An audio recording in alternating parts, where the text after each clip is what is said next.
Let's see. First video. Chat, let's decide a first video and then we'll jump into the factor stuff real quick. I just want to make sure we have a video that we're excited about. I'm thinking, I'm going to look at Smash Scene first. Smashscene.com/Atrioc. We'll look at top of the week.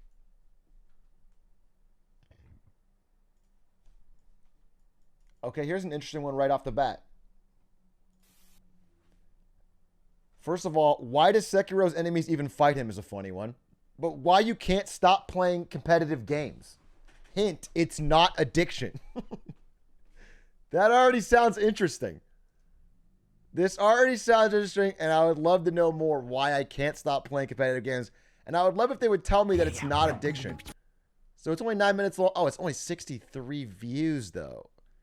It seems like you submitted your own video.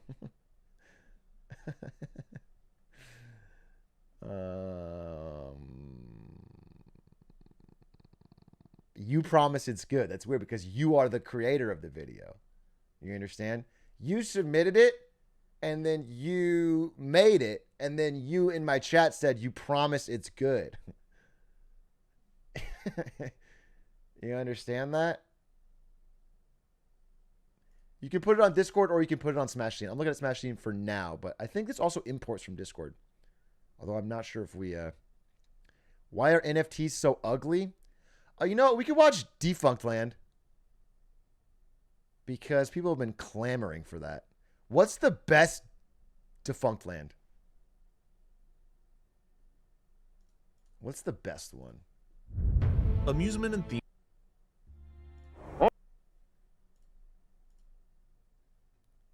Nick Hotel we already watched. All right, Fast Pass? We can watch Fast Pass. All right, we'll watch Fast Pass. How much do you... So, okay. Okay. Oh, this is kind of long, though, huh? This is not a good kickoff.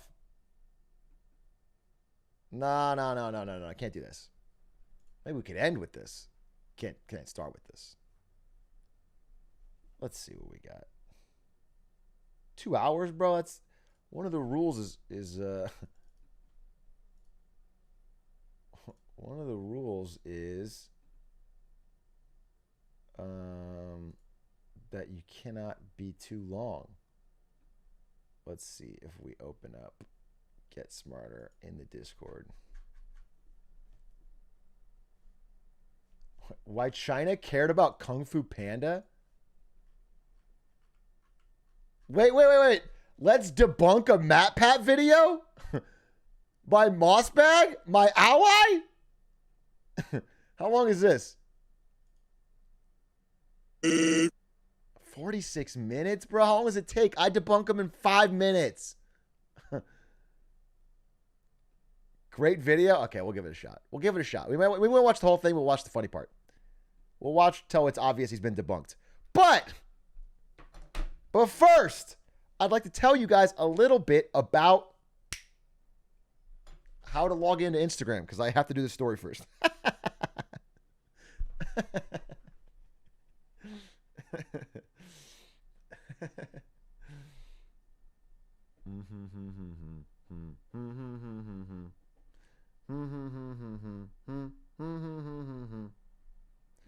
Snacky snack time.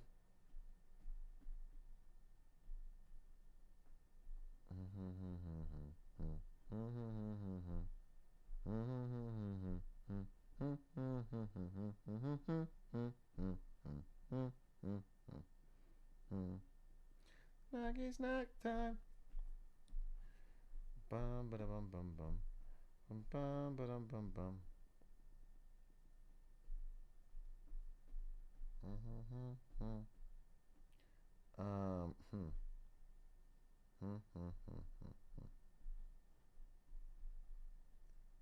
Okay, so it turns out that okay, now we're good. We're good.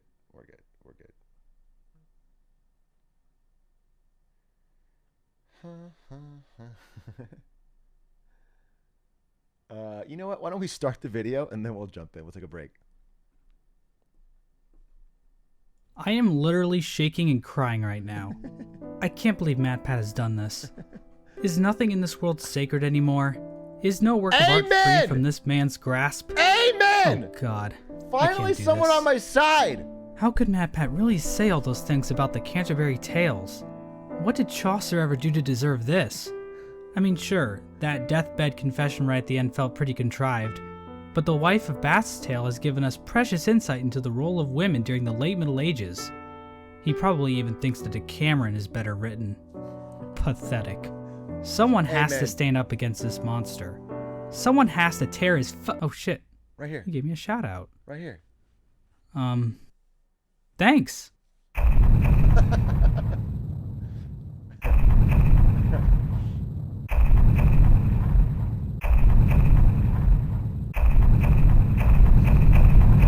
So the game theorists have finally put out a Hollow Knight lore video, and MatPat himself uttered my name with his own 2 lips. The capitalization in the video is wrong. Mossbag is supposed to be all lowercase. I mean, it's literally how I start every video, but that's okay. I'm still cool with it. Thanks to MatPat, my original Hollow Knight lore video finally hit 1 million views. Oh! And more importantly, I've gained over 1,000 new followers on Twitter. So now even more people can read my reviews of each and every episode of King of the Hill. It's also great to see a video about Hollow Knight trend on YouTube.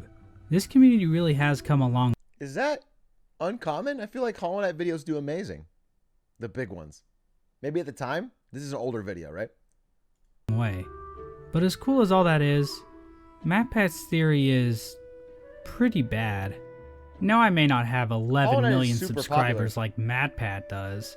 And no, I've never given a copy of Undertale to the Pope, but I did send the Dalai Lama a copy of my Rick and Morty specs. Did he do that? Did MatPat give a copy of Undertale to the Pope? No, you guys are fucking cracked. You're joking. Nobody met the Pope and gave him a copy of Undertale.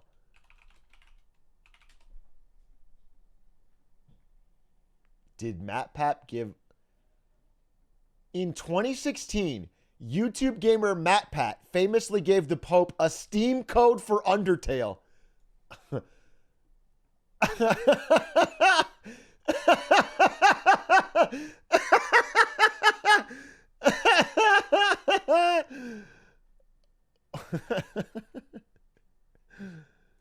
Is Undyne's true identity Pope Francis, leader of the Catholic Church? How could I have been so blind? All the proof points to yes. Evidence the first, similar hats. Long pointed hat, long pointed hat. Boom! Evidence the second, Undyne's spear is obviously a direct parallel to the Pope's shepherd staff. Evidence the third, Undyne is a fish-like monster and the Catholic Church is all about those loaves and fishes. They don't call those bumper decorations Jesus fish for nothing. And Undyne the Undyne. I actually can't watch this. I actually don't have it in me. I'm tired. I just fought a monkey. I literally can't watch this. I actually can't watch it. I can't do it. We'll save it. Well, let's get back to this video. I can't watch this right now. This is gonna fucking break me in half. Script. And I am something of a theorist myself, so I think I am qualified to make a response to this new video. And no, this isn't some sort of takedown video. I'm already mortal enemies with VatiVidya and IndieMouse. I don't need a third YouTuber coming after me. Even if MatPat has defiled the sanctity of our fandom with his completely terrible and abhorrently offensive... Fuck. This isn't going well. I should just restart the video. Okay.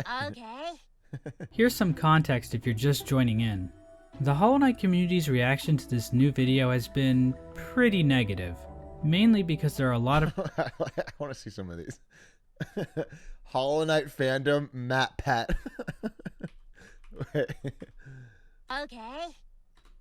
Here's some context if you're just joining in. The Hollow Knight Splish Splash, your opinion is trash. Community's reaction to this Okay, so I guess that he said Hollow Knight is the Pale King. New video has been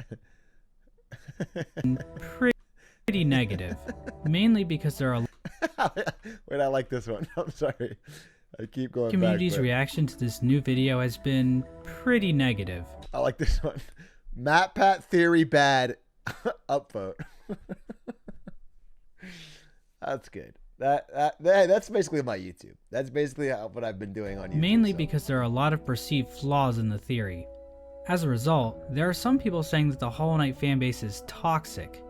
And Well, yeah, maybe my maybe we initial can't reaction agree. to MatPat's video could be perceived as rude, but you have to understand that being an asshole is just part of my online shtick. It's a completely original and Super clever Mario Odyssey is a concept, good I game. know. What are you But in talking general, about? I don't think this community is too toxic. Some of us are just a little defensive about the lore, that's all. But it is important to remember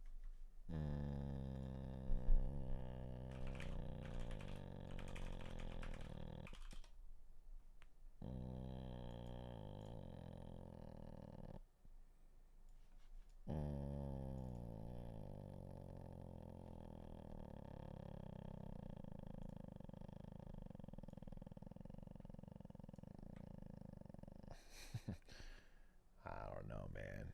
I'm not saying they're all toxic. I'm just saying there's a couple people out there that aren't. I'm just saying they have a fucking brain disease of some sort. I don't know what it is, toxic or not. It's a problem. It's a fucking problem. All right, let's see. that at the end of the day, MatPat is just a guy who wanted to talk about Hollow Knight, and I've got nothing against that. It just gives me an excuse to talk about this game even more. Pog! That being said, I reckon it's time to get out the propane and propane accessories, boys and girls, because we're about to burn this theory to the ground. So if you haven't seen the Game Theorist video yet, I recommend you check it out. I don't know why he needs all this evidence, what he's doing here.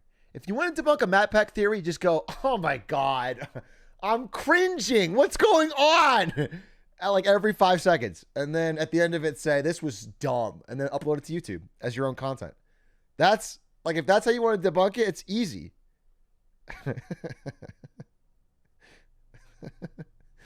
It takes no effort.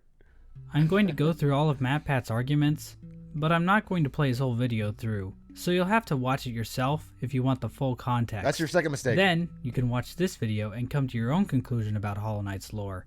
The issue on debate here has to do with the nature of the knight and the whereabouts of the Pale King.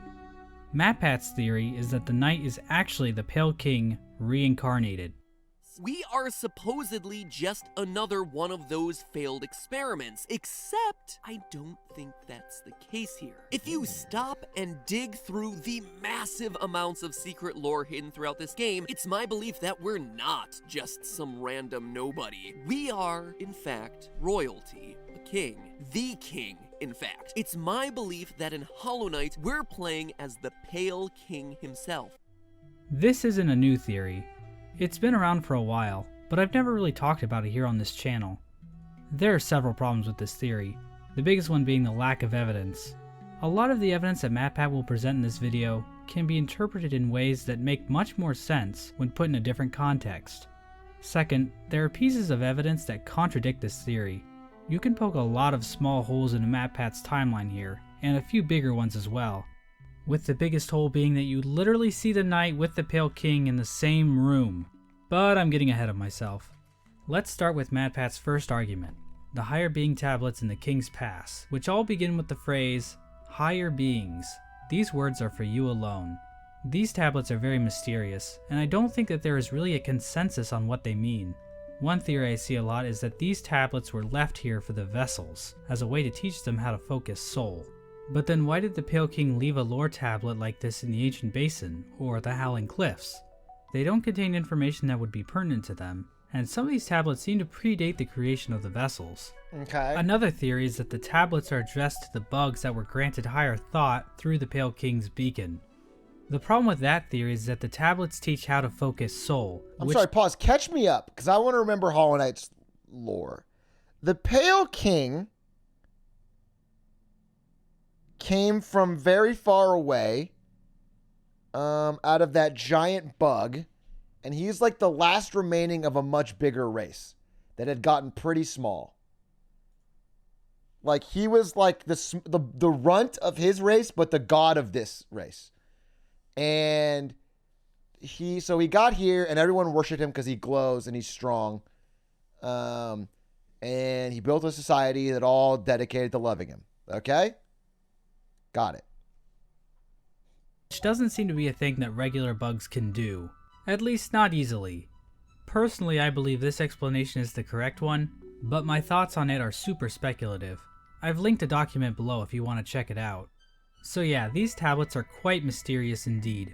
But for MatPat's argument, all that really matters is the fact that the knight can read them, even though they are stated as being intended for only higher beings. MatPat explains that higher beings are godlike creatures, mentioning the Reddit AMA post and the King Soul Charm description. I agree with Matt here.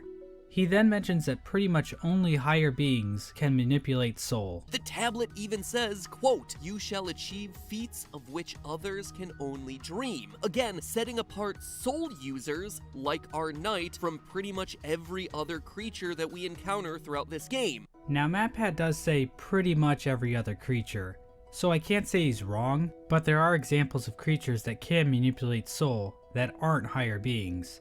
Two examples of this would be the Snail Shamans and the Scholars of the Soul Sanctum. The Snail Shaman gives the knight the Vengeful Spirit Charm, and another soul spell can be found near another shaman in the Overgrown Mound. The Higher Being tablet in the King's Pass teaches the knight how to focus soul. We see the word focus again in the Ancestral Mound, where there is a whispering root that gives the Dreamnail dialogue Spiral Focus. I think this is referring to how the shaman can focus soul to cast spells, just like the knight. The word spiral probably refers to the spiral of the snail shell the shaman is wearing. Now the nature of the snail shamans is a little sketchy, seemingly tied to the void somehow, but I don't think they are higher beings. However, the bugs of the Soul Sanctum are definitely not higher beings. They were able to learn how to manipulate soul through diligent practice and study, but as a result, their minds have begun to swell and ache, so it's not really an ideal situation. In the Soul Sanctum, there is a lore tablet that also mentions their desire to attain a pure focus. And while they may not have been totally successful, these bugs have proven that they were capable of manipulating soul. And the specific focus ability that the knight learns from the lore tablet is not specific to just— Guys, I gotta pause 1 second, and I need your help. I need your help. How the fuck do you add a link to an Instagram story? This is a Zoomer question. I fucking use Instagram once in a blue moon, dude. How do you add a link? It's a sticker?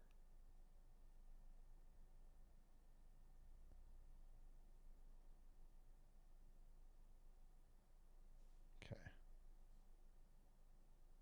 I'm looking for a link. Oh, I found it actually. Thank you. You're actually so right. It was a sticker. That was actually so free.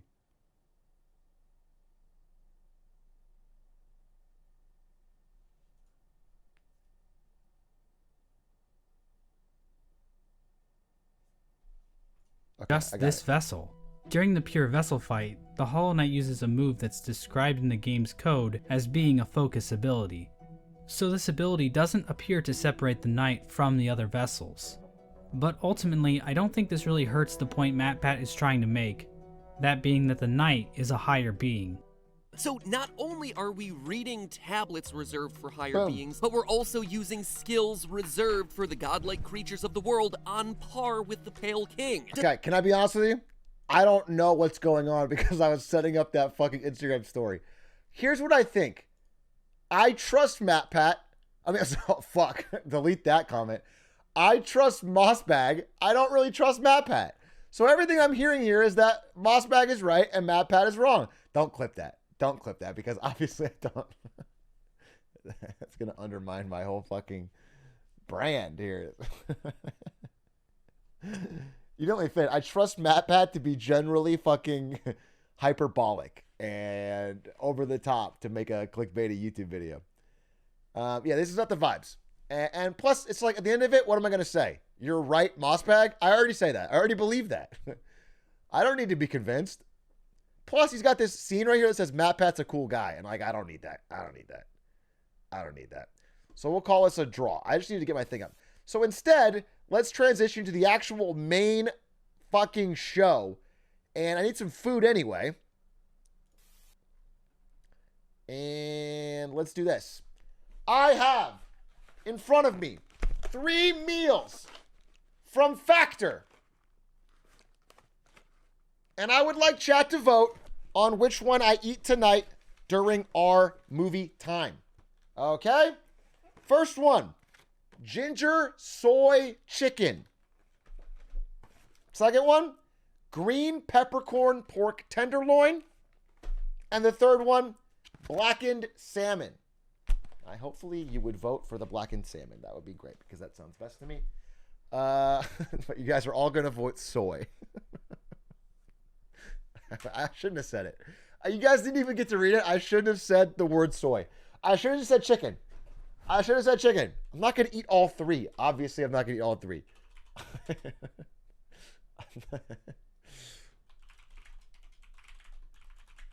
I'm just typing it like this.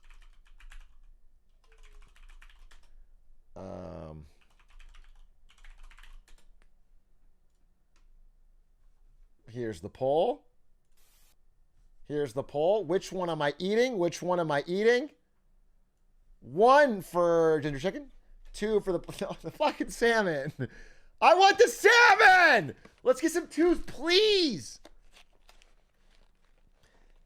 As you might notice, all those things sound pretty tasty and healthy, which is exactly what I wanted. If you are the following person, you go to the grocery store, you get ingredients, you bring them home, you cook healthy, delicious meals, you clean your kitchen, you put it all away, and you're good. You do not need Factor. I will start out by saying that. If that is your current lifestyle, this is probably not the product for you. If you're like me, who gets hungry all the time and has 2 options, either order food, very expensive, or make food, which will always be unhealthy. Because I'll get chips, or I'll get fucking candy, or I'll get snacks. If you are like that, Factor has been a godsend for me. Because every night I can eat, or actually usually it's lunch for me, because Ari usually makes dinner. Every lunch, I can have a healthy meal that is very easy to prepare. They send you all of them at once in a big box. They're already pre-refrigerated. You just take them out, put them in your fridge. And it's just simple. They just heats up really quickly. I found them to be quite tasty. And they also come with smoothies. So I have this strawberry banana smoothie that I've been really loving. I have already drank way more of them than I should because I needed to save some for the sponsored segment. There's like 2 left, and I drank like 12. So anyway, it's dope. They're tasty, and I don't know if they're like extremely healthy. I don't know. I'm not a scientist. They say they are, but all I know is they're a lot healthier than what I would eat. It looks good. I mean, it's low sugar, low. Yeah, it looks fine. It's broccoli and chicken, right? How could it be bad? So yeah, if that applies to you and it makes sense, and you're the type of person who doesn't like the money they spend on ordering, then consider it. It saves me money, and I think it's pretty dope. And they also knew about Get Smarter Saturdays and wanted to sponsor it, which is kind of crazy and super cool. Especially because all I do is watch YouTube content, and so it's good I can just eat meal and watch it. Thank you for voting Blackened Salmon. I'm going to put this in the microwave, and then we're going to start with a new video that's a little more hype. And that's all I think we have to say about it. I'm just going to be eating the Blackened Salmon and chilling. Let me pull that up right here. And I'll go make this and be back. It should fucking clear up pretty quick.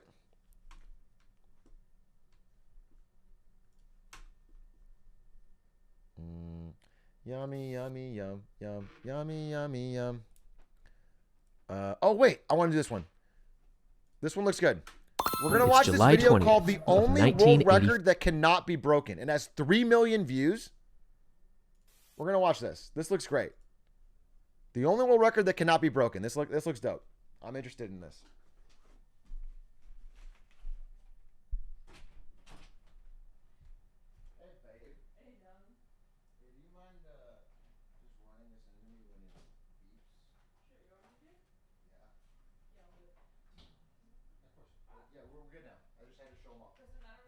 Yeah, whatever one you want.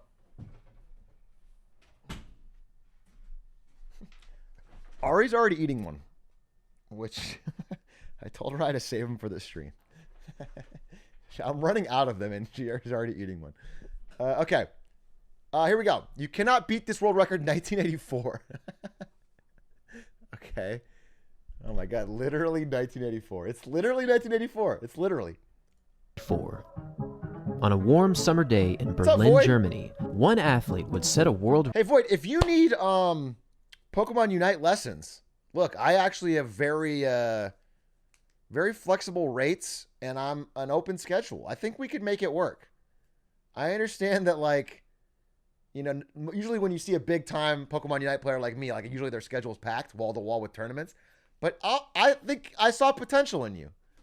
I saw potential, and I saw that you could really make it to the big time. So if you want to talk numbers, let's connect, brother. Let's make this happen.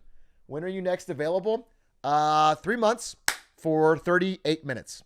In 3 months for 38 minutes, it'll cost you $6,000. Lock it in. 38 minutes of my time. In 3 months, $6,000. It only goes up from here. It only goes up from here, Void. You lock that in. See you April 15th. He said, see you April 15th for 38 minutes. And that's a fucking deal. And that's a bargain. And that's why Void's a better gamer than any of you. Okay? Void does what it takes to reach the top. You're going to see his Dragonite. It's going to be fearsome.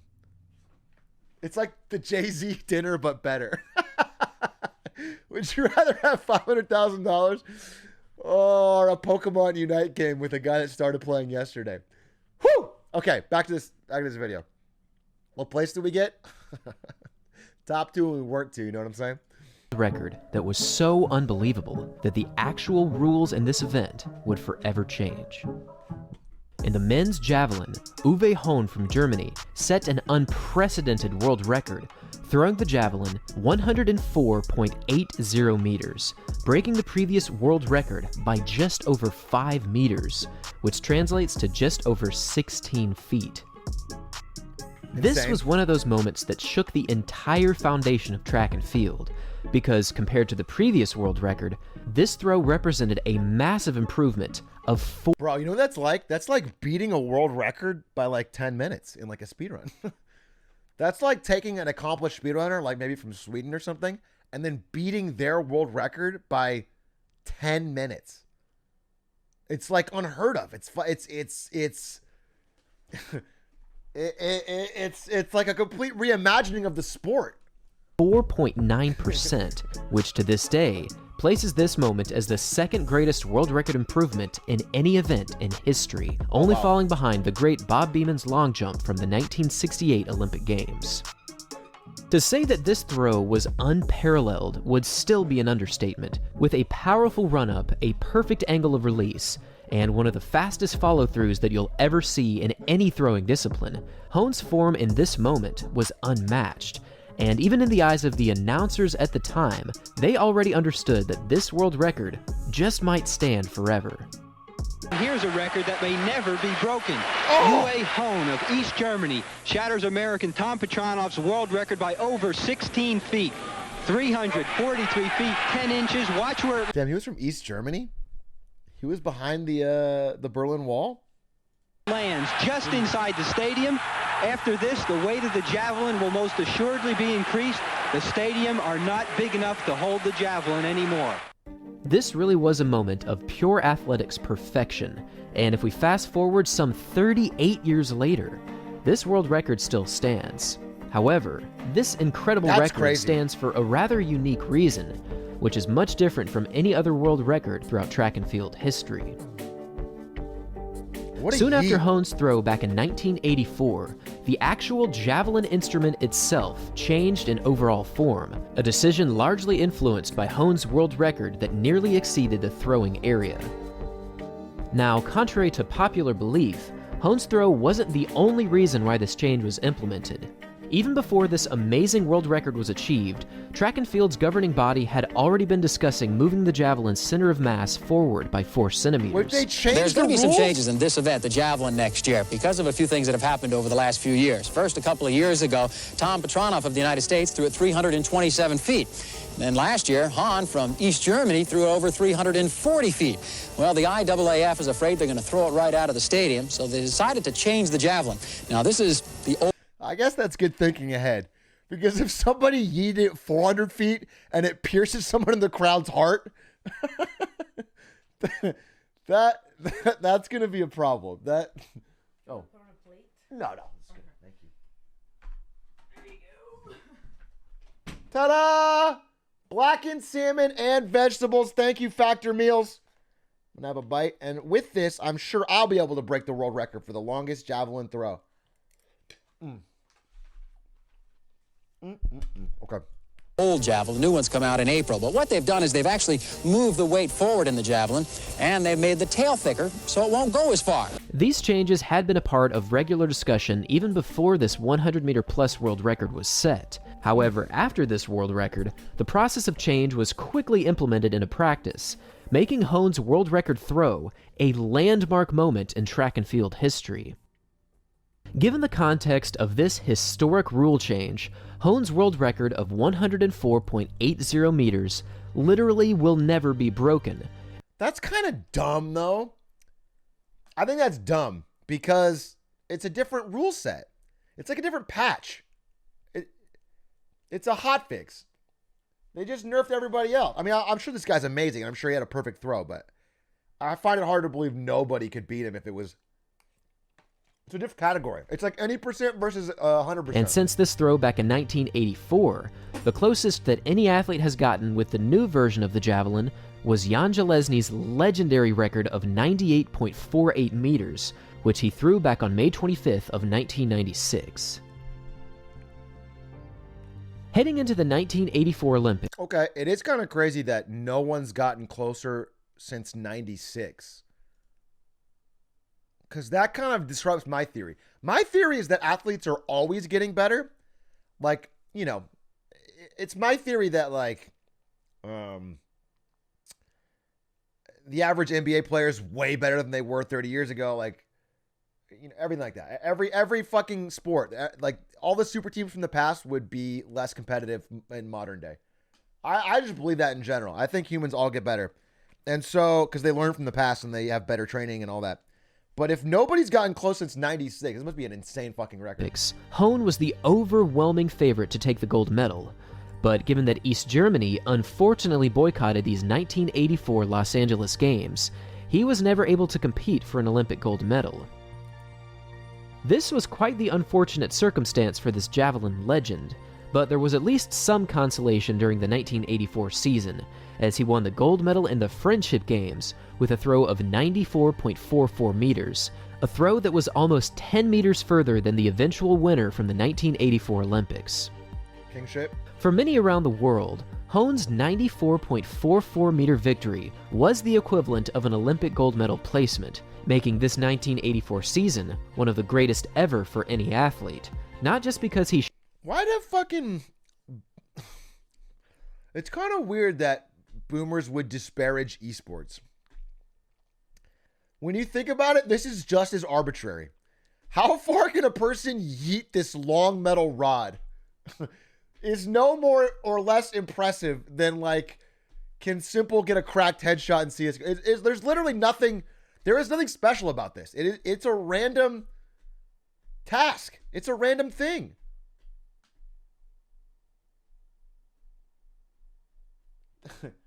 I'm not saying it's not impressive. It's impressive, but, like, you grind all day to get really good at yeeting a metal rod. Somebody grinds all day to get really good at CSGO or Valorant or Melee. What is the difference? It's just humans practicing it, getting good at something. Shattered the world record and literally changed the rules in this event, but also because he maintained a completely undefeated record, throwing over 90 meters for each and every competition that he entered. Hohn's dominance in the javelin has only since been matched by the new world record holder Jan Železny, and even though it seemed like Hohn would go on to dominate this event for well over a decade, his career abruptly ended in 1986 after several setbacks due to unfortunate injury. Since becoming the only man in history to throw the spear beyond 100 meters, Hohn has since become a javelin coach, and just like his previous days of competition, he has also seen worldwide success in this endeavor as well, as his own athlete Neeraj Chopra won the Olympic gold medal in this event in the 2020 Tokyo Olympics, winning the javelin with a throw of 87.58 meters, which made him the first and only Indian athlete in history to win an Olympic gold medal in track and field. Throughout the deep history of track and field, many world records have shifted the landscape of their respective events. However, none have quite had the effect as Uwe Hohn's world record from 1984.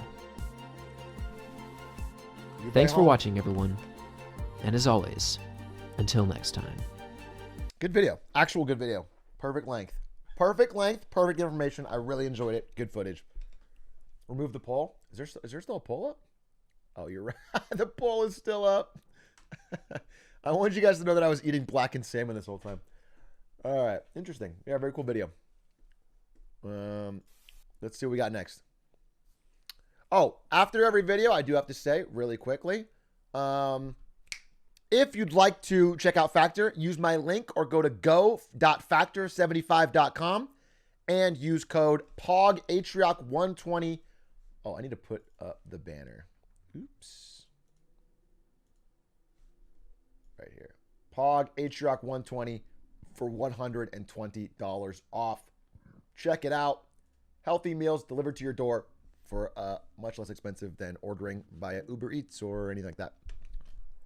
Can we address the camera shake? It is because I'm constantly in an earthquake. Unfortunate. California, you know how it is. Constantly in a quake. I just sort of ride it out at this point.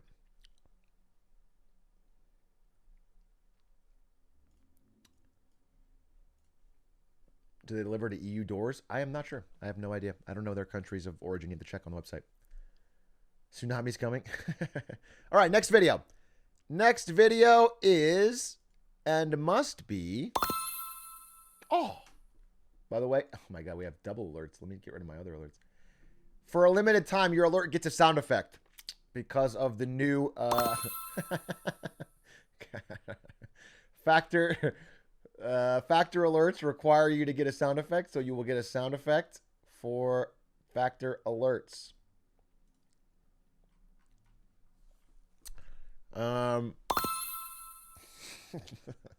This is how I ignore subs. This is why I just realized this is how I ignore subs. I don't have a sound effect. Thank you for the 11 months. Thank you for the 3 months, Leighton. How about, let's take a look here. I have to get him on the scene as well, unfortunately. Let's get that over here. Turn these alerts off. Okay, but here's the deal. I actually, Keith, I don't know if you're in chat. Keith, do you mind if I turn that off just because of we're going to be watching videos and everyone's going to want to drown the video out? Just for Get Smarter Saturdays, it would be great if we could turn that sound off. I don't mind it for like this scene, you know, but for this scene, thank you for the sub. Yeah, Sam, let's find, there's a VSauce video called The Future of Reasoning. That could be interesting. There is, I've already seen this video. What is impossible in evolution? And it says no laser zebras. That could be interesting. There is the 3 pillars of game writing from Extra Credits. The world's silliest time zones. The worst MMO ever. That could be interesting. What makes it so bad? I'm kind of interested in game stuff.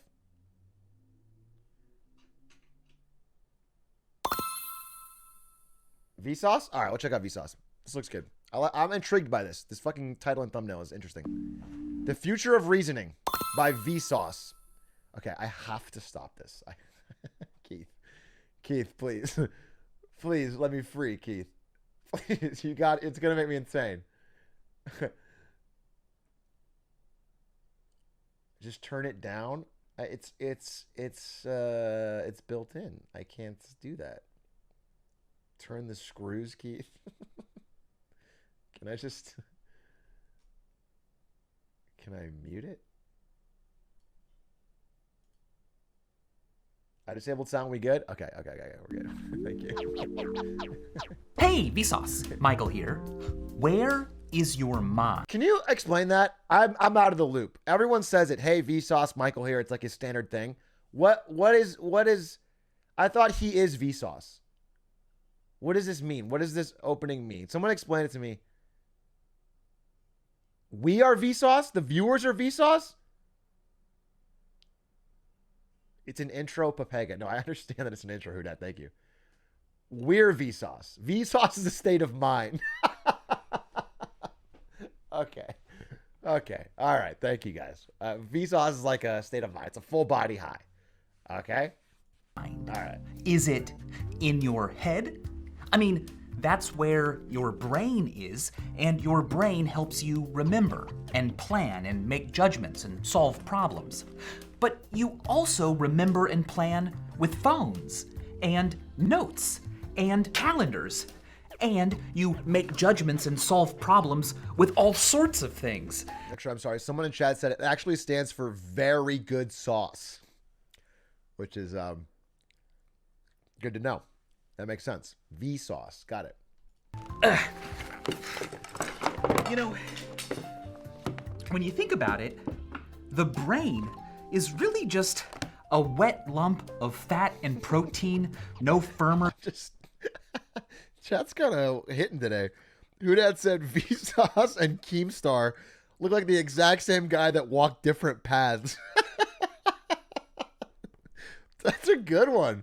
That's actually true. Go back. It's like a devil and angel. That's actually a fire observation. Did you steal that? Did you yoink that, Hudat, or did you actually come up with that fucking on the fly? Because that's funny as hell. You must have yoinked that. That's a YouTube comment. You stole that from a YouTube comment for sure. Off the dome. I don't believe it. Is really just a wet lump of fat and protein, no firmer than a blob of tofu. But the mind is huge. It's an ever-expanding organ of tissue and wood and stone and steel and people because of communication. Communication allows us to even make other people extensions of our minds. We can access their memories and perceptions and knowledge by simply asking. Or not. I don't need to learn how to fix a car and practice medicine and vulcanize rubber or remember everything. Other people are doing that for me just as I do things for them. We are a species of individuals that is also one big interdependent lumbering growth. A frantic blur of flesh and concrete, a techno-sapien powered by imaginations and passions made real by a hallowed faculty we call reason. Reason, it is said, guides us to truer knowledge and better decisions. It's allowed us to increase life expectancy, suffer less, work together better, and it's bound to take us further and higher until the end of time. Psych. Or is it?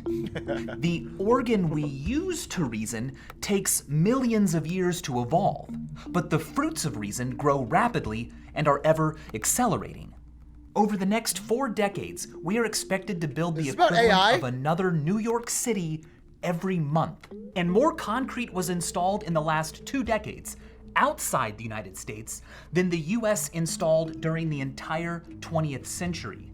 This growth means that quality of life around the world is rising. It means that electricity, manufactured goods, food, comfort, and transportation are all becoming more common and accessible.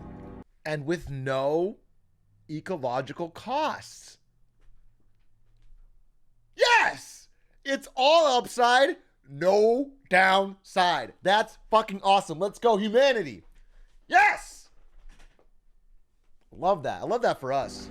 But there are hints that reason and logic are struggling against the complexity of it all, against our growing dependence on the things we've built and their unintended consequences. Uh-oh. Nearly every part of life as we know it today involves or relies on a process that releases molecules with lopsided electrical charges. This property causes them to absorb and re-emit thermal radiation, pinging it around so that it escapes into space more slowly.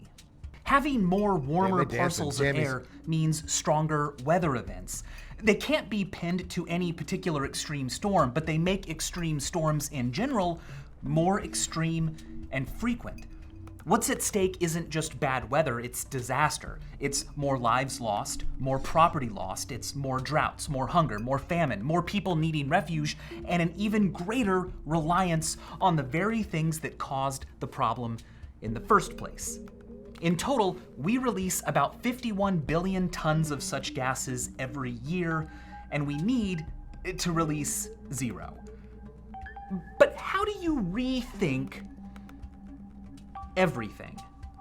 Who gets to direct the costs and trade-offs? How do you achieve collaboration between nearly every local and national government when what works in one place won't work everywhere? You don't? When decisions affect jobs in one place and food in another?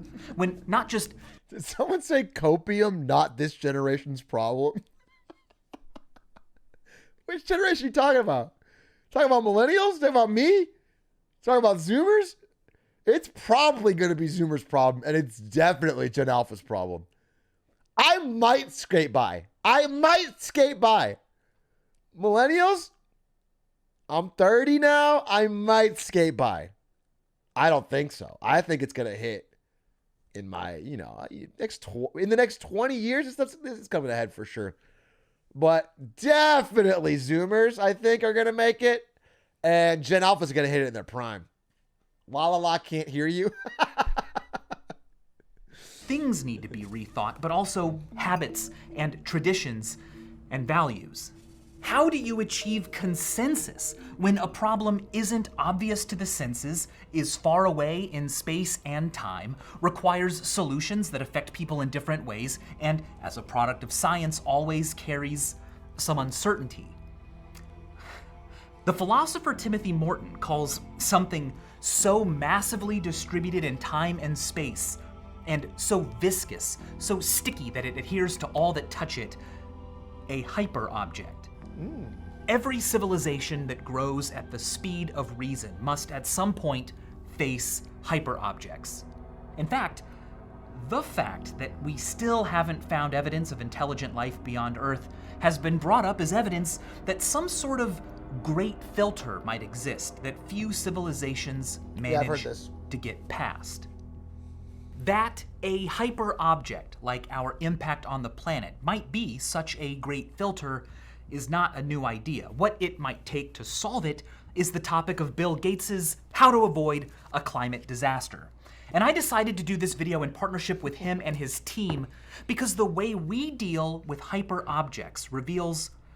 How much farmland did he give you, Michael?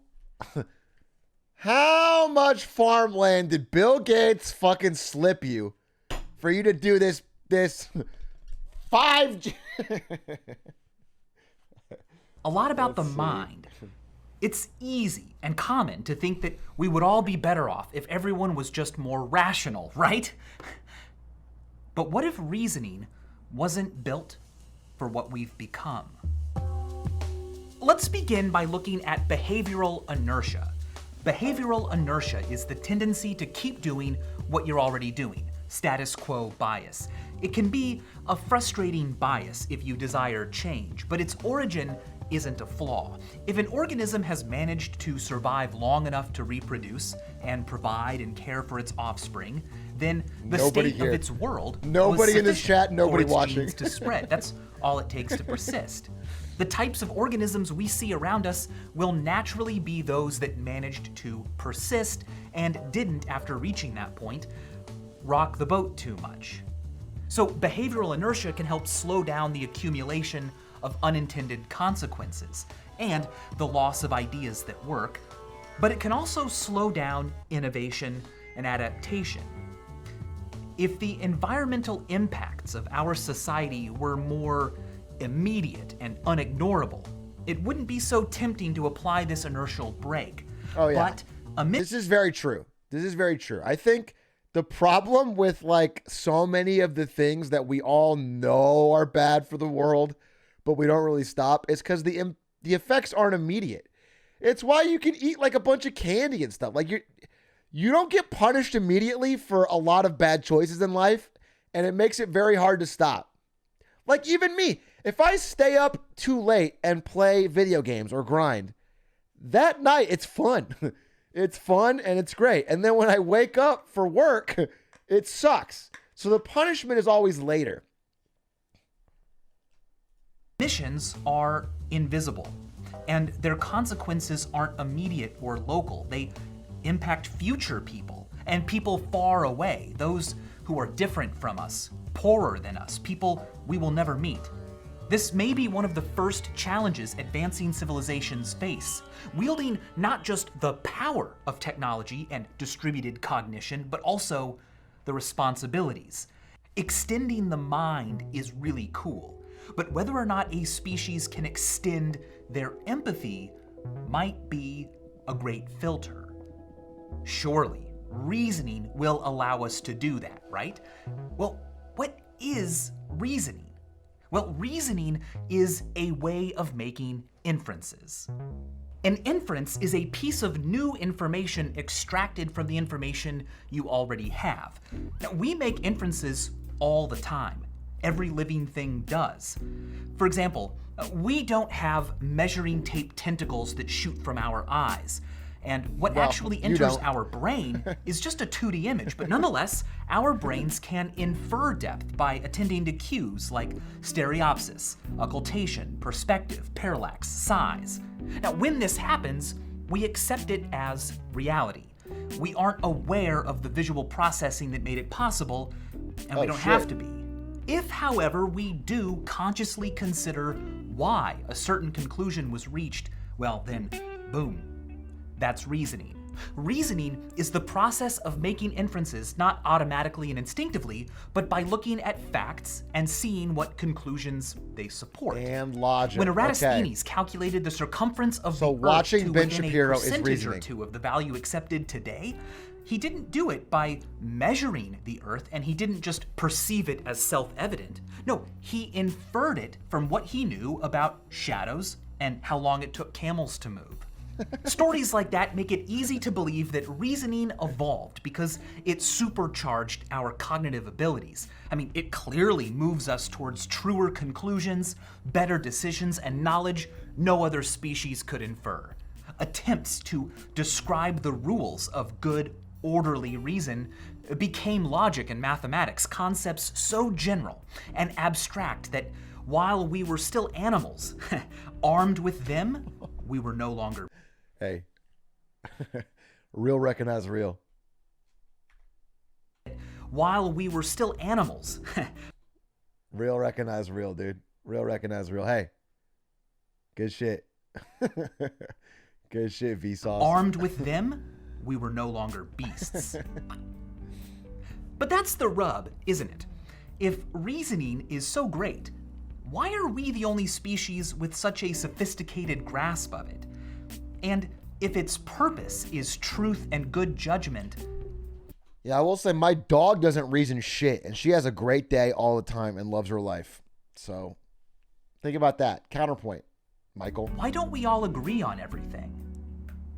It's tempting to think that disagreements happen because, well, I am being rational, but those who disagree with me are being irrational. Yes, you get it, finally. If only people would just use logic and reason. What's happened to the world?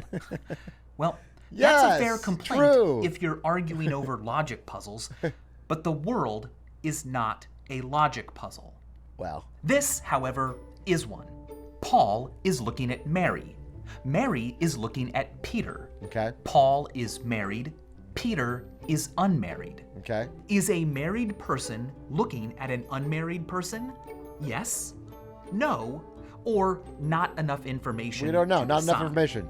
Think about it.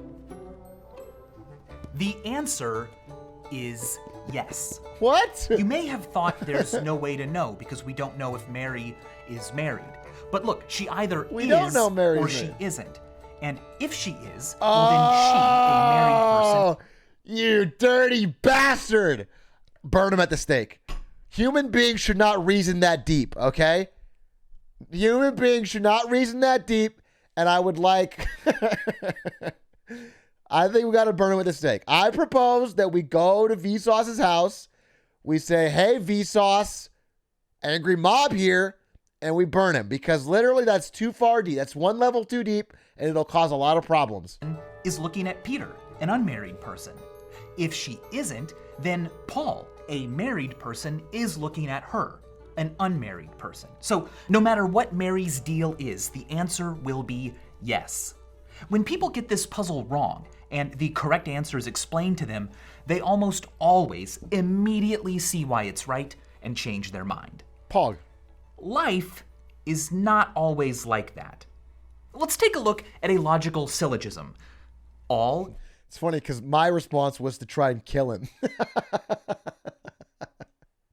My response was to double down on my ignorance and try to kill him. So human beings have different responses. I want you guys to know that. We're a big, wide world out there, and we all have our own unique attributes. That's what makes us great as people. And we should all be welcomed, unless we are a little Elephants bit are awesome. Michael nerdy is YouTuber. an elephant. Therefore, Michael is awesome. True. The conclusion is logically valid. It follows from the assumptions. But are the assumptions true? No. I am not an elephant. Also, this premise is subjective. I mean, what does it mean to be awesome? Can we measure it with an awesomeometer? So you can see why Elephants when are analyzing awesome, something dude. like our impact on the planet, logic can only be a partial tool. If some people have more to lose than others, who gets to decide which assumptions are fair? Still though, it would seem that reasoning should be able to help here. If each of us would just attend only to the facts, surely we'd all recognize the same reasonable approach. Problem is, that's not how reasoning works. Since the scientific study of human reasoning began about 100 years ago, it has been found again and again that not only are we bad at reasoning, lazy and biased, but we actually seem almost programmed to be bad, like the flaws are intentional. In an episode of Mindfield, Bill I Gates? once used a magician to pull off a little experiment. He asked people to look at two faces and choose which of the two they would prefer to work with, placing their preferences in one pile and those they rejected into another. Then, the pile of people they picked were shown again, and each person was asked to provide a reason for why they chose that person. But with a little sleight of hand, the magician managed to sneak in some of the faces they had just rejected. Amazingly, the majority of people didn't even notice the trick. Not only that, they were able to effortlessly explain the reasons behind their choice. A choice they never actually made. Okay, this is actually so fucking true. This is actually so fucking true. And I do this too. Once you feel like you've made a choice, you just start doubling down. I do this hard. Once I picked a side, like once I've decided, for example, that like the Matrix 4 sucks or whatever, if I'm talking with somebody about it, my opinion gets more and more extreme. It's like it becomes a worse movie. As I make up, it's like my initial gut reaction was that it's not good. But like it now becomes worse and worse because I'm talking about it and I'm debating. This is anybody. If you pick a side, your brain starts just inventing reasons to make the side more and more correct. Remembering faces you've only seen briefly isn't the easiest thing to do, but other studies have shown that even if the task involves answering questions about one's political beliefs, things we would seemingly have a firmer grasp on, nearly half of participants will fail to notice that the answers they gave have been reversed when they're later asked to explain them. Point is, we seem practically built to give reasons for whatever we think we must, and not the reasons we actually used to reach a conclusion. What if we don't even use reasons to reach conclusions? Well, let's talk about intuitions. Our brains have evolved over millions of years to react to the world around us in brilliant ways with little to no input from us. For example, when you notice that someone is upset, you don't consciously think, okay, so, their eyebrows are kind of in that position and their speech seems curt, their posture is, these are all reasons to conclude that they are upset. No. Instead, the belief that they may be upset was just apparent. You intuited it. You know it without exactly knowing how you came to know it. The mood recognizing you're an parts of empath, your yeah. brain operate in a way that is opaque to your awareness. But if someone asks you, why do you think they're upset? You can nonetheless produce all sorts of reasons. Some may have actually been the ones your brain attended to, but they're all just guesses. Instead of using reasoning to come to conclusions, we use conclusions to come to reasons. Ooh, Now, to bars. be fair, we can't Actual bars. That's fucking true. He summed go it the other up. way. We love puzzles, and when we don't have a strong intuition either way, we can sit down and mull over various reasons to think one thing or another. Our love of He described Matt Pat's writing process. Start with the clickbait thumbnail and work backwards. puzzles suggests that reasoning has a survival value. Organisms that found it pleasurable would be more likely to use it. But when we reason alone, even when we have no motivation to reach any particular conclusion, we still exhibit deep biases that seem less like mistakes and more like features. For example, it's been shown that between two otherwise similar products, people will prefer to buy the one with more functions, even if they don't want those functions, never plan to use them, and think they're all pointless and overly complicated. Why? Well, it might be that we find such decisions easier to justify to others. We won't wind up being potentially embarrassed when someone asks why we didn't get the product with more functions. Well, after decades of findings like this, Hugo Mercier and Dan Sperber began to hypothesize that reasoning didn't evolve to help us make better decisions, but instead to help us be social. Humans inhabit a cognitive niche on this planet. We aren't strong or sharp or hidden or venomous. Well. Instead, our advantage comes from Speak for yourself. cognition, reasoning, and cooperation. We can plan hunts, build traps, and engage in coordinated strategies that can be tested and modified on the fly, not by millennia of evolution. Reason allows us to do those things. It's hard to convince people that your intuitions are true, but if you can give reasons for them, it's a whole heck of a lot easier to convince people that you're right. Being able to argue over what the best thing to do is vital when it comes to coordinating action. Reasons also allow us to justify ourselves in the eyes of others, to explain who we are and express the kinds of reasons we like, what others can expect from us, and what we will likely expect from them. This social theory of reasoning helps explain why two people can earnestly and rationally arrive at two different views. They each have their own unique brain and values and dispositions and experiences, and those are Me and Slime debating Matrix 4 in Discord the other day.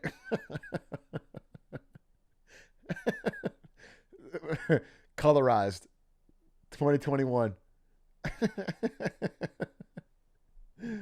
can earnestly and rationally arrive at two different views. They each have their own unique brain and values and dispositions and experiences, and those are what drove their thinking. The reasons they give may or may not be the real reasons they came to their conclusions, but it's the best anyone can do. The social theory also explains why people tend to give such weak reasons for their beliefs at first, or when their intended audience doesn't need much convincing. It would be a waste of time and cognitive resources to construct grand slam reasons for everything I said and did and thought when it wasn't necessary. Instead, I can offload some of that work to other people. For example, if I say, I want to have lunch at ABC Burgers, well, my friend might respond, no thanks, I had burgers yesterday. And I might reply back, oh, well, that's no problem. They also have hot dogs and great salads. But if my friend said, no thanks, I'm trying to spend less money eating out this month, I could reply, oh, well, ABC Burgers is really cheap, and I've got a coupon. Now, what's going on here? I don't want to eat ABC burgers, Michael. What do you want me to say? I don't like it. Their food sucks. Like, can we go to a real burger place for once? We're always going to fucking ABC Burgers. I've never heard of them. Please, Five Guys, please, In-N-Out, please. I don't want your fucking coupon. Here is that I'm providing reasons only as my friend presses for them. If they press harder and harder, my reasons will become better and better until either I win them over or we come to some different, more harmonious decision. So when people appear to be lazy reasoners or to have bad reasons or none at all, it's usually just the case that they're using reason as it evolved to function socially. It starts off weak, improving if others push it, and always tailoring its work to the intended audience. It's kind The of social scary. theory of reasoning can even explain the existence of biases that otherwise make little sense. For example, it would seem that in coming to conclusions about the world, it would behoove an organism to pay particular attention to information that went against what it believed. I mean, that way, they would be able to adjust their beliefs, making them truer, more general, We don't do and more that. complete. We don't do that. To a certain extent, that is what happens, but not always. When someone does their own research, they often come to the very conclusion they wanted in the first place. This is called confirmation bias, our tendency to look for, prefer, and interpret information so that it confirms what we already think. It frustrates our ability to accept new, inconvenient data and is a problem for the intellectualist view of reason. If reason is for finding truth and making better decisions, why would it have this major weakness? Well, because, the social theory says, reasoning is a group activity. Let's say that I think option A is true and the best, and you think option B is true and the best. Really annoying when other people do that, not me though. Yeah. This is how everyone in chat is feeling. Everyone in chat is nodding their head smugly, like, yeah, that is stupid when people reason like that. That is fucking stupid. Everyone's God, people are so dumb. Everyone else reasons like an idiot, and this is proof. Finally. Well, if we both researched both options and sifted through reasons in support of both options, we would both have twice the work to do than we would if instead I simply came up with reasons for why I was right and you attended to reasons for why you were right. The confirmation block bias each other on at Facebook. least halves the cognitive work that must be done. And we never read each Now, other's shit at all. Sometimes a lone reasoner will have a bad idea, or a decent idea with some bad parts. The reasons they have to justify for and argue for it will be sufficient for them and those who intuitively agree, but they may be weak. However, subjected to deliberation, put forth into the machine of collective thought, it can be evaluated and judged not by one mind or a group of minds thinking alike, but by something very special: the crowd. Humans have long known of the wisdom of the crowds, the phenomenon by which a collection of many people can process information into a conclusion better than any one person could do alone. blackened salmon. It's why we don't trust big decisions to a single person, no matter how educated or powerful they are. Instead, we ask a group of people to deliberate, to reason together. In this way, the biases and errors of each is smoothed out and the decision wiser. In a famous example, it's been repeatedly shown that if you ask a bunch of people to guess how many jelly beans are in a jar, you'll find that the average of all their answers is closer to the real number than any one individual was alone. What happens is that although some people may guess a number that is like way too big, that mistake is balanced out by the fact that others I always look them dead in the eye and say 0, just to throw off the average. Sigma. will inevitably guess a number that is way too small. Altogether, their disagreement evens out into spectacular accuracy. We have now arrived at the problem. Reasoning evolved to be used socially, where many different perspectives had to all deliberate towards a common conclusion. Such contexts are becoming less and less common, and it is becoming easier and easier to simply be a lone reasoner, justifying only a particular viewpoint without doing the harder work of deliberating and acting. The internet gives voices to more perspectives than ever before in our history, but it also makes it easy to disengage from accountability and to find places where everyone believes what you do. That sounds great. Furthermore, because of technology, we confront more issues more rapidly than ever before that we are expected to have opinions about. And the growing complexity and specialization of the modern world makes it difficult for each of us to have well-informed, prepared reasons for the accelerating accretion of intuitions we must form. That is true. There's like a new debate that's like in the public consciousness every single day.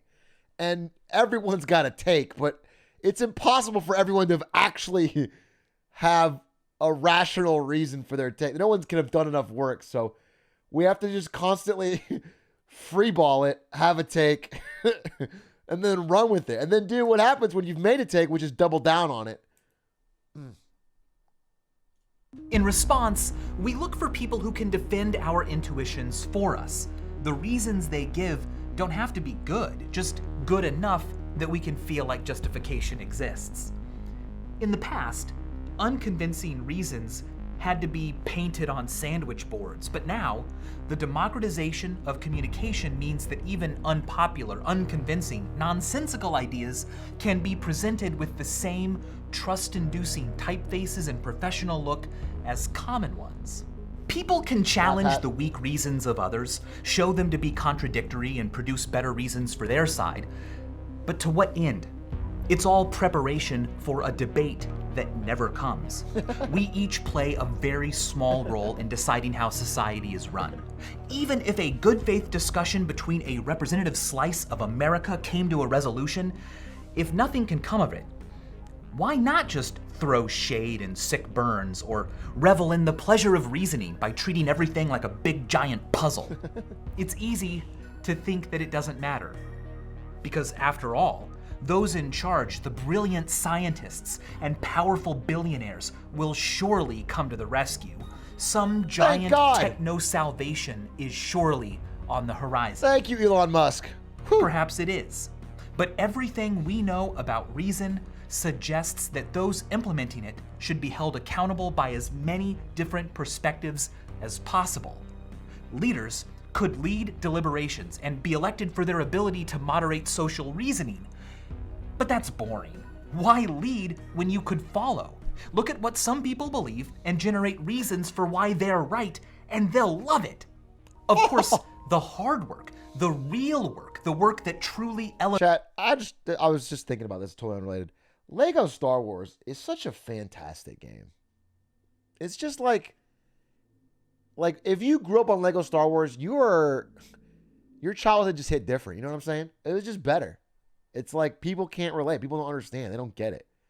Like if you don't love Lego Star Wars, if you don't love Fruit Ninja, hell, if you don't love vaping, like what's going on? You know, you didn't live. You don't truly know what it's about. I've been saying that, and I just want to let you guys know that's something I was thinking about. It's like fucking hell yes.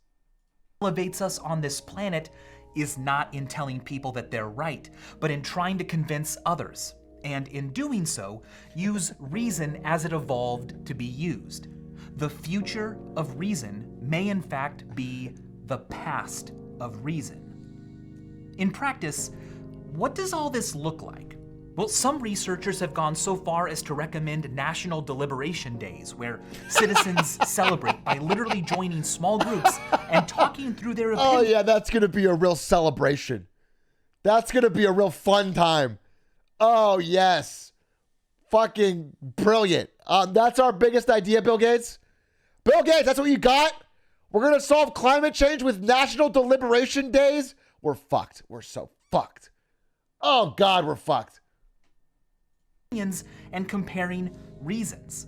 Tests of such strategies have shown that a return to the small, targeted discussions our reasoning abilities evolved to excel in leaves all participants with a greater understanding of not just what they believe and why, but about decisions that could actually be made and actions that could be taken. Others have gone even further, recommending that the future of reason at its best is the construction of a lotocracy, a form of government where decisions are made not by elected leaders, but by lottery. By people literally chosen at random. We decide the fate of a person this way. Why not the fate of the people? What if decisions were made not It's not that crazy. It's actually not that crazy. I'm actually thinking about it. Hear me out. It's not that crazy. It's not that crazy. I don't think so. I don't think it's that crazy. Studies have been successful. I think if you were to pick someone at random, you would have a better shot of getting someone good and someone who wouldn't be motivated by the wrong reasons to be in a position of political power. You'd screw us? All right, well, then I hope it doesn't hit you. I feel like we're often in elections choosing between less than ideal choices. And taking someone at random might change. I think, if anything, it would reduce corruption. And that's what I'm most concerned about. Not by politicians alone, but at least occasionally by groups of actual citizens representing differences in thought. What did Miz say? Miz, I cannot, if you're asking me to play League, I can't play today. But I would love to some other time. I can't today. This is a sponsored stream. I'm going to be eating food and watching videos for a while. I can't do it. Not just geography, who were brought together and paid for their time to learn from experts and then deliberate on an assigned issue until a conclusion was reached, or at the least, a recommendation. Instead of being motivated by re-election. And if you're happy to not see League of Legends, I'd like you to thank Factor!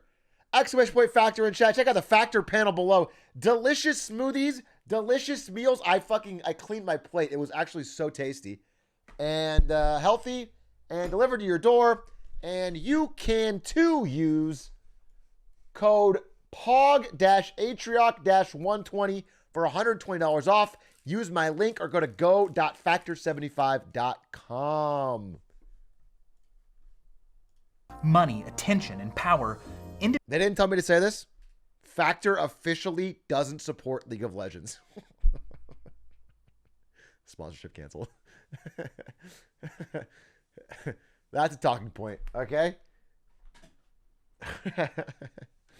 Individuals chosen at random would have only their conscience to guide them. Special interests and corporations wouldn't be able to cozy up to those likely to be elected, because if any one of us could someday serve, they'd have to cozy up to and protect all of us. Instead of the learning and deliberation being done by people you will never meet with office. Bro, that's exactly why I like it. I like it because, like, you know, I mean, listen, they would figure it out.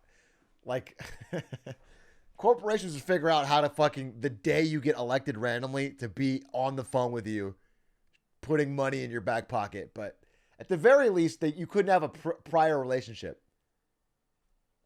I think the biggest problem right now is money in politics and the corruption that causes. We can't make progress because there's entrenched powers that are spending a lot of money to buy votes, so it doesn't happen. And I think that's worse than anything. I think all this discussion about reason and civility and all that, it's less of a problem than that. And that's the biggest thing to solve. And so any solution that like attacks that, I'm for, because something has to change. It prevents all progress when, you know. Offices and buildings you can't access. Gradually, over time, more and more of your very own neighbors would have had the honor. People chosen at random would obviously lack the same celebrity status and mandate that elected leaders cultivate and achieve. And iconic figures we relate to aren't bad, but our understanding of reasoning is making it more and more clear that we evolved. I also think we would hate them less. You know? Right now, it's like, in order to get elected, you have to really triple down on a couple things to get people to really love you, and that makes everyone else not like you, and so you become very polarizing. And by the time you get to elected office, like, half of the population hates you and half loves you. But like, if you were picked at random, everyone would be like, oh, that's just fucking Joe from down the way or whatever. It's Joe Biden in a mustache and fake wig.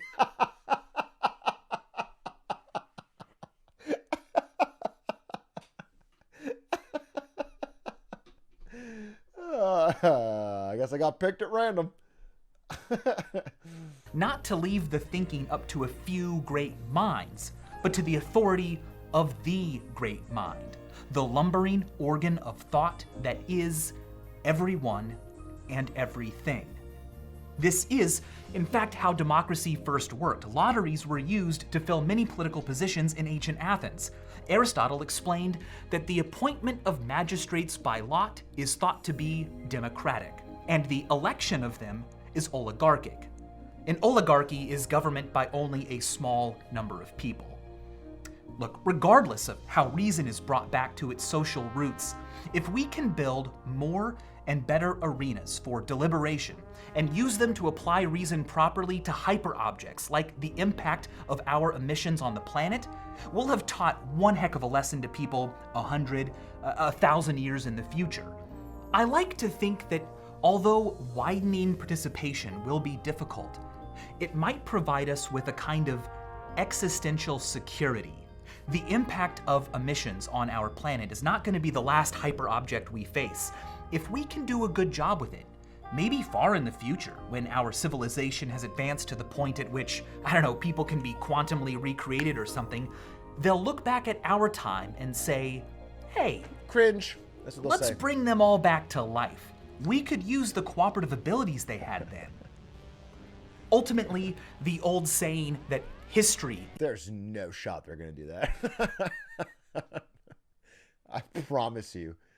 I promise you, with my limited knowledge of humans, they might bring me back.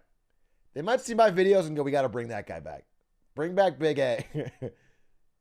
That dude's funny. We'll bring him back. Everyone else, you guys are fun. There's no shot. They're like, let's bring back en masse a bunch of random people from the fucking 2000s. Is the great teacher isn't a bad guide. We will all someday be teachers ourselves, because someday we will all be history. We will someday be the ancients, and we can choose what that will mean. Already there, baby. And as always, thanks for watching. I'll be honest. I goofed a little bit. I like that a lot. That was a very interesting, insightful video. And I haven't watched very much VSauce, and I'm intrigued to watch more, even offline. I liked it. I thought it was pretty good. And I like how he formatted his argument. I thought it was pretty good. Let's see what we got next. Let's follow that up with something a little shorter. Okay? Let's stagger out any of the big ones. Let's watch something a little shorter. What do you guys think? What do you guys think?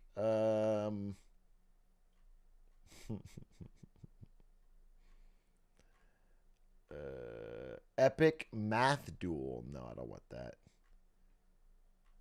World War II's unluckiest ship, Salmonella. This video is 6 minutes long. Fuck it. Yeah, this looks good. I've never seen this one. It looks dope. sponsored by Skillshare.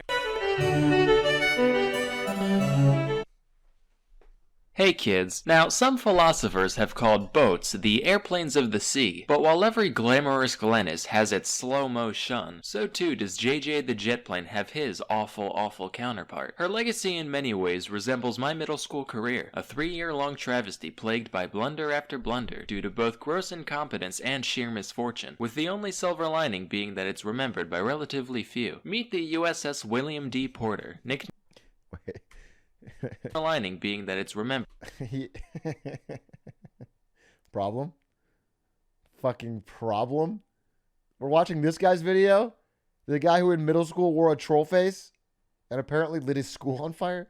By relatively few. Meet the USS William D. Porter, nicknamed the Willie D, which was a perfectly acceptable alias in the days before Don't Ask, Don't Tell. She was a Fletcher-class destroyer, which, if you know Fletcher as well as I do, you know he's pretty high-class at destroying. Like when he snapped off my DS screen during summer camp because he was trying to get a better look. Didn't even apologize. He was just like, well, you're not supposed to bring video games to camp anyway. Even though everyone did. Fuck you, Fletcher. You were a counselor. You're supposed to be more mature than us. You're the reason I grew up with a lingering resentment towards authority. And my only reprisal is that I got to draw you as a disgusting fat lard for millions of people. Actually, I think his name might have been Eric. Anyway, in July of 1943, the ship was commissioned by the Navy and led by Lieutenant Commander Wilfred A. Walter. As her first real job, the Willie D was assigned to a top-secret escort mission across the Atlantic. Walter was like, alright man, time to prove ourselves. I want to see you all on your A-game. And as its first act under military command, the ship didn't raise anchor properly and tore a massive chunk out of the ship next to it while pulling out. Okay, rough start, but definitely not a sign of things to come. The next day, she met up with 3 other ships, including 2 destroyers and a battleship known as the USS Iowa, and the fleet set off towards Africa. Given the clandestine nature of the operation, they were ordered to maintain total radio silence so as not to alert any subs that might be lurking below. Suddenly, boom, bang, borf, Hare Krishna, huge explosion off the starboard quarter. They're like, holy shit, evasive maneuvers. But after however many minutes, the transmission comes in saying, hi, this is Wilfred D of the Willie Walter. So a depth charge may have accidentally fallen off the ship, and we may have also forgotten to turn off the safety mechanisms on said charge, causing it to detonate immediately. So if you heard a little noise a bit ago, no cause for alarm. Also, sorry for breaking radio silence. Love you, bye. Shortly thereafter, a strange phenomenon was spotted near the ship. Officer, what in the rhyme of the ancient fuck is that? Appears to be a large wave, sir. Jesus Christ, they have that now? Basically everything that wasn't tied down ended up being swept off, and one of the boilers in the engine room got foobarred. But fortunately, no crew members were taken away, except for the one that was. Later, the 4 ships congregated in the waters east of Bermuda when the Iowa decided to test its anti-air abilities and launched a bunch of weather balloons for target practice. A few of these drifted towards the Willie D, and they took some pot shots just for fun, probably wrecking some happy albatross households in the process. But Walter was like, men, it's time to redeem ourselves. Spit those crayons out. Don't you know the purple ones are bad for you? Time for some impromptu torpedo drills on the Iowa. Yay! That was Narnar and the Pow Pow. They're gonna douse their trousers when they see how good we tore those pedos. Say, you guys remember to take the primer out of all of them before launching, right? No. Yes, sir. Yep. No. Fortunately, the Iowa didn't really have much valuable cargo that could be damaged in the event that the torpedo struck. Oh, except for 32nd President of the United States, Franklin Delano Roosevelt, who was being escorted to Cairo as the whole point of the mission. The next 5 minutes aboard the Willie D were just total fucking chaos. Humid sacks of rice, hogs and bats sniffing each other, massive stereos. Commander, we really should radio them. No! I am not breaking any more rules! Do the flashy light thing! Hey, incoming signal from old Iron Brains, a yuck. They're saying they're, going to reverse at full speed? What? Shit off a bowsprit, this ain't working! Fine, call him! FaceTime, Uvo, I don't give a hoot! The transmission arrived in the nick of time, and the torpedo detonated a safe distance away in the Iowa's wake. Of course, that didn't stop the entire crew of the Willie D from being arrested for... Of course! Bro, they almost murdered a president with a torpedo! That's an own goal. That's one of the greatest presidents in history. That would have been the most insane fuck up ever. You know, shooting a torpedo at the president. Lawton Dawson, the Elmer's eater from earlier, was initially sentenced to 14 years hard labor, till FDR came out and was like, no, it's okay. Boys will be boys. But we are sending you and the rest of Carnival Cruise Line to Alaska, where there's fewer things to ruin by being yourself. Get it, Carnival Cruise Line? Because you're the worst. And also clowns. So they kicked it for a while in the Aleutians, otherwise known as the tale of the pregnant rat that makes up Alaska. This went on mostly without incident, except for when they were anchored outside an officer's home during a New Year's Eve party, and a sailor got drunk and decided to fire off one of the 5-inch guns for a laugh, ended up sending a bunch of his geranium straight to hell where they belong. Other than that, smooth sailing. Then they hung out at the Philippines for a bit before Central Command was like, alright, looks like you smoothskins are ready for actual missions again. Except you're going to clown college. And the Willie D was sent to the Battle of Okinawa under the leadership of some guy named Charles. Here they actually did some worthwhile stuff until June 10th, 1945, when a kamikaze began to dive towards them. They weren't able to shoot it down, probably because it wasn't American, but it crashed in the water some ways away. They were like, phew, crisis averted, turned their attention elsewhere, unintentionally driving right over where the bomber landed. The plane was like, the hell? Oh, shit, that's right. Bonsai. About 3 hours of desperate repairs went by before the order to abandon ship was given, and miraculously, every crew member made it out alive by the time the ship sank, just 12 minutes later. So it just goes to show everything has its silver lining. Everyone on the dip ship gets to live, every filthy Chuck E. Cheese ball pit has a delicious prize at the bottom, and the vast nexus of pointless diversions we call the internet actually has a couple productive things to do on it too. Sponsor time. Skillshare is an online learning community with over... That's a wild story. Speaking of sponsors, yet again, check out Panel, link below. Use code POG Atrioc120 for $120 off Factor meals. Very delicious, very tasty. I'm going to go to the bathroom and be right back.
Okay, another fun video coming up. Let me see what we have here. What is a fun and entertaining video that we could watch? Over 25,000 class. The competitive game vid, I'll drop 5 subs if you don't. I don't want to make it a habit of people submitting their own videos. Is the thing. Not that I might not like it, it's that I don't want people to consistently submit their own videos to try and get a bunch of views. You know? You can do it on Reddit, but for Get Smarter Saturdays, we try to find... I want people to be guaranteed. Maybe we could have somebody watch it and check if it's good. Let's see. What else we got? This one's called You Will Never... This one's called... You guys want a Sag? This one's called You Will Never Do Anything Remarkable. Are we in the mood for this yet, or is that a later in the night kind of thing? Please no. All right, we'll hold off for now. This might be a later in the night thing. This might be a... What? Misery. Is TikTok destroying sports? That's interesting. When was the last time you watched a full game of football without checking your phone? Wait, you're on your phone right now, aren't you? Come on, pay attention. Live broadcasting via television has been one of the most important income streams of sports. With millions of people glued to their screens watching football, tennis, or athletics, TV companies raked in billions from advertising and subscription fees. This money trickled... I'm kind of working on a Marketing Monday about this. I'm going to watch this, but I am working on a Marketing Monday about this. ...down to the clubs and athletes. But there is a major threat to this ecosystem. Every year, fewer young people watch live sports. Phones and social media are stealing their attention away at an alarming rate. If television money dries up, what will happen to the sports we know and love? Welcome to Athletic Interest. In this video, we will explain how the way we watch sports is changing, why the rise of TikTok threatens live sports, and how the answer might lie in the history of Spotify and Netflix. I'm actually very interested in this.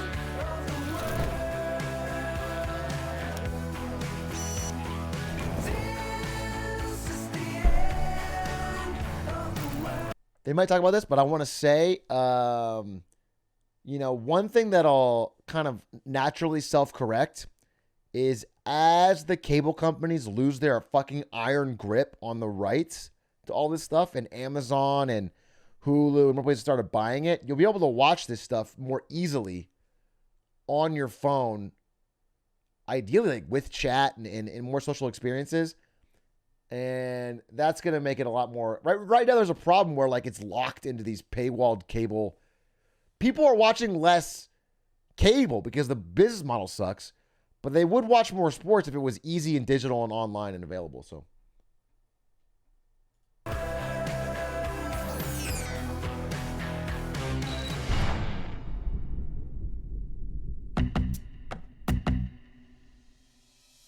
Old versus young, baby boomers versus millennials, Gen Z versus everyone else.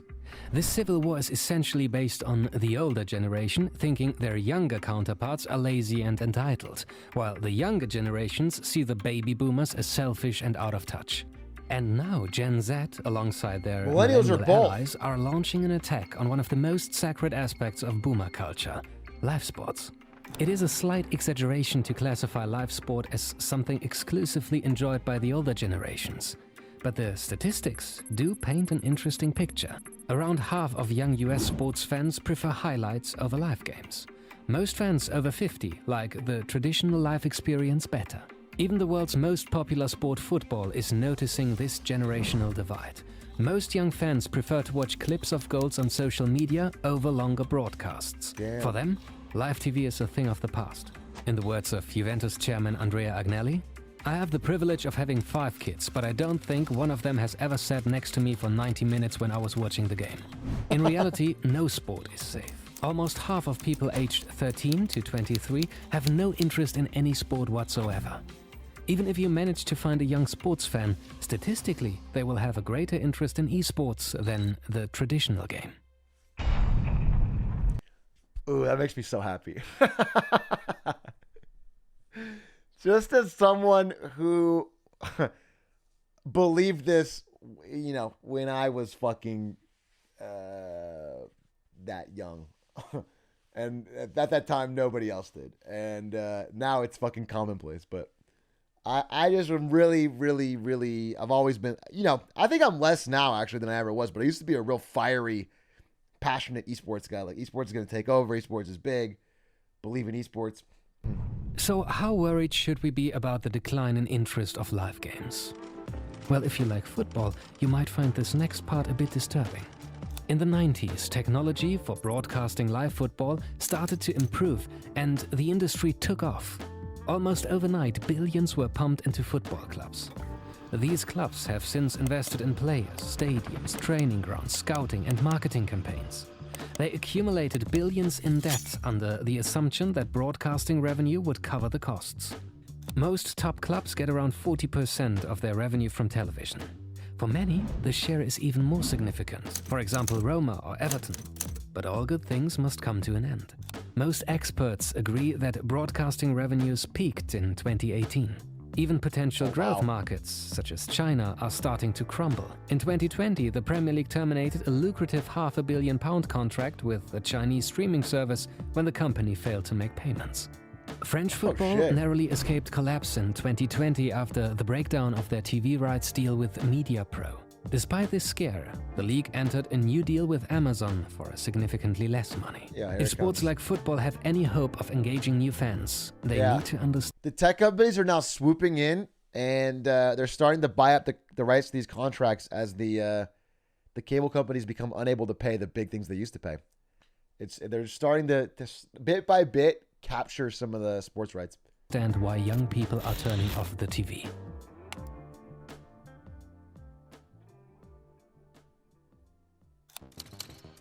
To understand the challenges, it is worth looking at what happened to the music and film industry in the recent decades. Only a few years ago, the only way to legally consume music or movies was by going to a store, not online, but in the real world, to buy strange, spherical discs called CDs or DVDs. The big production studios were sending their lawyers to people downloading just one single song or movie from the internet. They were desperately trying to protect their old-fashioned business model.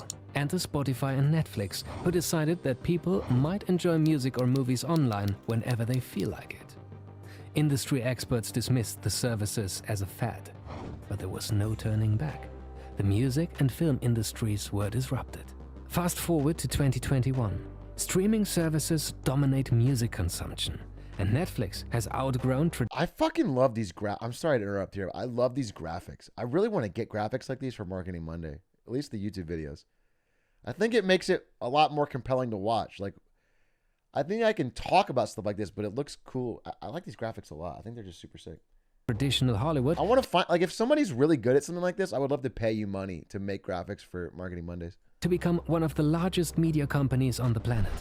Spotify and Netflix were able to disrupt their industries because they understood a simple fact. Give the people what they want, whenever they want it, for a reasonable price, and they will pay for it rather than steal it. Live sports could be facing a similar disruption. Generation Z demand shorter, snackable content and are far less willing to sit through 90 minutes of football just to see a few key moments of action. Is this you guys? This is you? This is Gen Z? This is you guys watching my stream right now? You're like, you guys eating popcorn? Before the baby boomers get all high and mighty and blame the kids for their short attention spans, the situation is a little bit more complex. Older generations are comfortable consuming sports in the same way as always, through an expensive pay TV package. Younger fans, who are more technologically savvy, realize they can save a lot of money by cutting the cord and using highlights on social media to view key moments. Gen Z have grown up with social media, which provides users with a personalized feed and control over what they consume. Live sports force you to listen to the opinions of a bunch of angry former athletes dispersed between hours of mind-numbing advertising that you can't skip after 5 seconds. Yeah. Gen Z will tell you time is very The experience valuable. is They worse. don't see the value in sitting and watching something for 3 hours, whether that's a baseball game, the Super Bowl, or the Oscars. Flexibility is important. Who's been here for 3 hours?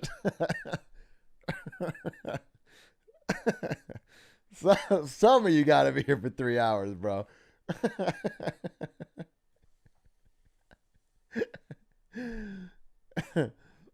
Important, and young fans are used to flicking through content on their own terms.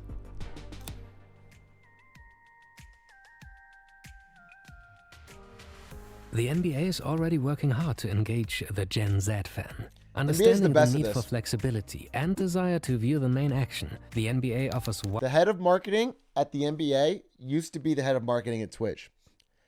Her name's Kate Javeri. She's fucking amazing. She's one of the best leaders I ever worked for. She's killing it there. And they're definitely the most forward-thinking. NBA is much smarter about this than like every other sport. And that's why I think young people are more likely to like the NBA than almost anything else. One subscription for game highlights and another for the last 15 minutes of specific games. Sky, one of the largest football broadcasters, has begun to offer fans the ability to purchase access for one single game instead of being stuck in a long-term Talking about contract. only America, though, really. While these methods may provide a short-term fix, is there a way to increase interest in live sports among younger fans? Before 2017, the fan base of Formula One was shrinking, as the cost of cable television rose dramatically. When Liberty Media took over, they started to broadcast Formula One through free-to-air television and began an aggressive campaign to increase appeal among kids. The journey of a young fan looked something like this. Hook them in with a cool promotional video on TikTok or Instagram. Feed their desire to know more with YouTube content and a Netflix documentary series. Get them to watch the race weekends on TV. This strategy appears to be working. In 2020, F1 increased its audience of European kids by almost... I think there's tons of people in here that have done this exact route. People are always in my chat saying you should get into F1. F1 is sick. It's like, Stans did this, dude. Literally, this is the Stans alt-right pipeline. This guy fucking did the same thing. He got some random clips. Actually, Rochelle saw TikTok clips, made him watch the Netflix documentary, and now they're fucking all in on F1. They watch every week. They know the fucking... It's crazy. I mean, it's actually been very successful. Almost 3 million. This is a 17% year-on-year increase, which puts football's 6% yearly increase into perspective. It is clear that traditional broadcasting is becoming less popular and less lucrative. If sports like football want to prevent a significant drop in their revenues, they might want to follow F1's example. Before fans get too concerned, a major shift in the market does not mean that live sports will cease to exist. After all, the highlights and memes have to come from somewhere. More importantly, the unpredictable magic of two teams going up against each other on a Saturday evening is something that humans, at least the ones behind athletic interest, will always be drawn to. The live sports experience can never be replicated through social media. But the way we consume sports is destined for a major shakeup. Spotify disrupted the music industry. Netflix disrupted the film industry. We might see the next big disruption happening in sports broadcasting. No matter if you want to stream Netflix or sports, you'll probably use the internet, which means A, people will try to get your data, and B, and B, if you want to play sports, you got to be healthy, which is why you want to get some meals from Factor Meals. Easy delivered healthy meals to your door. Use code POG, Atrioc120 for $120 off. Link in the panel below. I'm going to finish my smoothie. Thank you again, Factor, for sponsoring Get Smarter Saturdays. I like that video a lot. I'm actually going to watch this again. I want to learn from this to help build Marketing Mondays, because I thought this is like exactly what I want my YouTube videos to be like. About this length, a lot of graphics, interesting charts. This is really, I like this. I like this a lot. How well did this do? Wow, not that. It's like the same. Never mind, I'll just be lazy. I get like 150K for... Bro, what the fuck? Why would I do all that effort for another fucking 50K viewers? I'll just react to MatPat. God damn it. Yeah, I need more person. I mean, I like having my jokes. I would have some of me in it, but I want a lot of these graphics because I think sometimes my Marketing Mondays, there's a little bit too much of single slide, no motion, and me talking. I want like a little bit of more than that, but we'll work on it. I thought that was still very good. I wonder if they have, what's their best video? I was kind of really interested in that. What's most popular? How Red Bull makes money? Kind of interesting. 5.6 million. In 2019, 8 minutes. Let's watch it. Red Bull sold 1 can for almost every person on the planet. But besides selling 7.5 billion cans of a very sweet drink, fucking crazy. They also run 2 Formula 1 teams, 5 professional football clubs, and 1 ice hockey team. Not mentioning events like the Crashed Ice Challenge or the Wings for Life run, the thousands of athletes that Red Bull sponsors, and the media production they run. Obviously, Red Bull does much more than selling an energy drink. But is all that just marketing? Don't say just marketing. Marketing's cool, bro. It's not just marketing. In the summer of 1982, the Austrian businessman Dietrich Mateschitz found himself suffering from jet lag during a business trip to Thailand. He tried a local drink called Krating Deng, which improved his jet lag substantially. Krating Deng can be translated to red gaur, a gaur being a huge bison from Southeast Asia. So it basically means Red Bull. Inspired by the magical qualities of the product, Mateschitz decided to bring the product home in the format of a brand new product category, the energy drink. He pitched his idea several times to Western investors, but got turned down because they didn't see a market for the product outside of Asia. Insane. Mateschitz was well aware that there was no market at the time, so he decided to create one. He was so convinced of his product that he invested $500,000 himself. He then teamed up with the boss of the Krating Deng manufacturer, who also invested $500,000 for the other half of the company. Next, Mateschitz adapted the formula and flavor for the European market and successfully launched the product. Almost every story like this starts with like, we had an idea that made absolute billions, but we got turned down by everybody. It's just, it's interesting how people are very resistant to product in Austria in 1987. Because the drink was initially banned in Germany, Red Bull profited from their reputation as an outlaw brand. Many young Germans would cross the border to Austria to buy the banned energy drink, and Red Bull sold over 1 million cans in their first year. From the Austria, bad boy. It quickly spread across Europe, first to Slovakia and Hungary in 1992, and then to Germany and the UK in 1994. When they entered the US market 3 years later, Red Bull was selling over 1 million cans every day. God damn.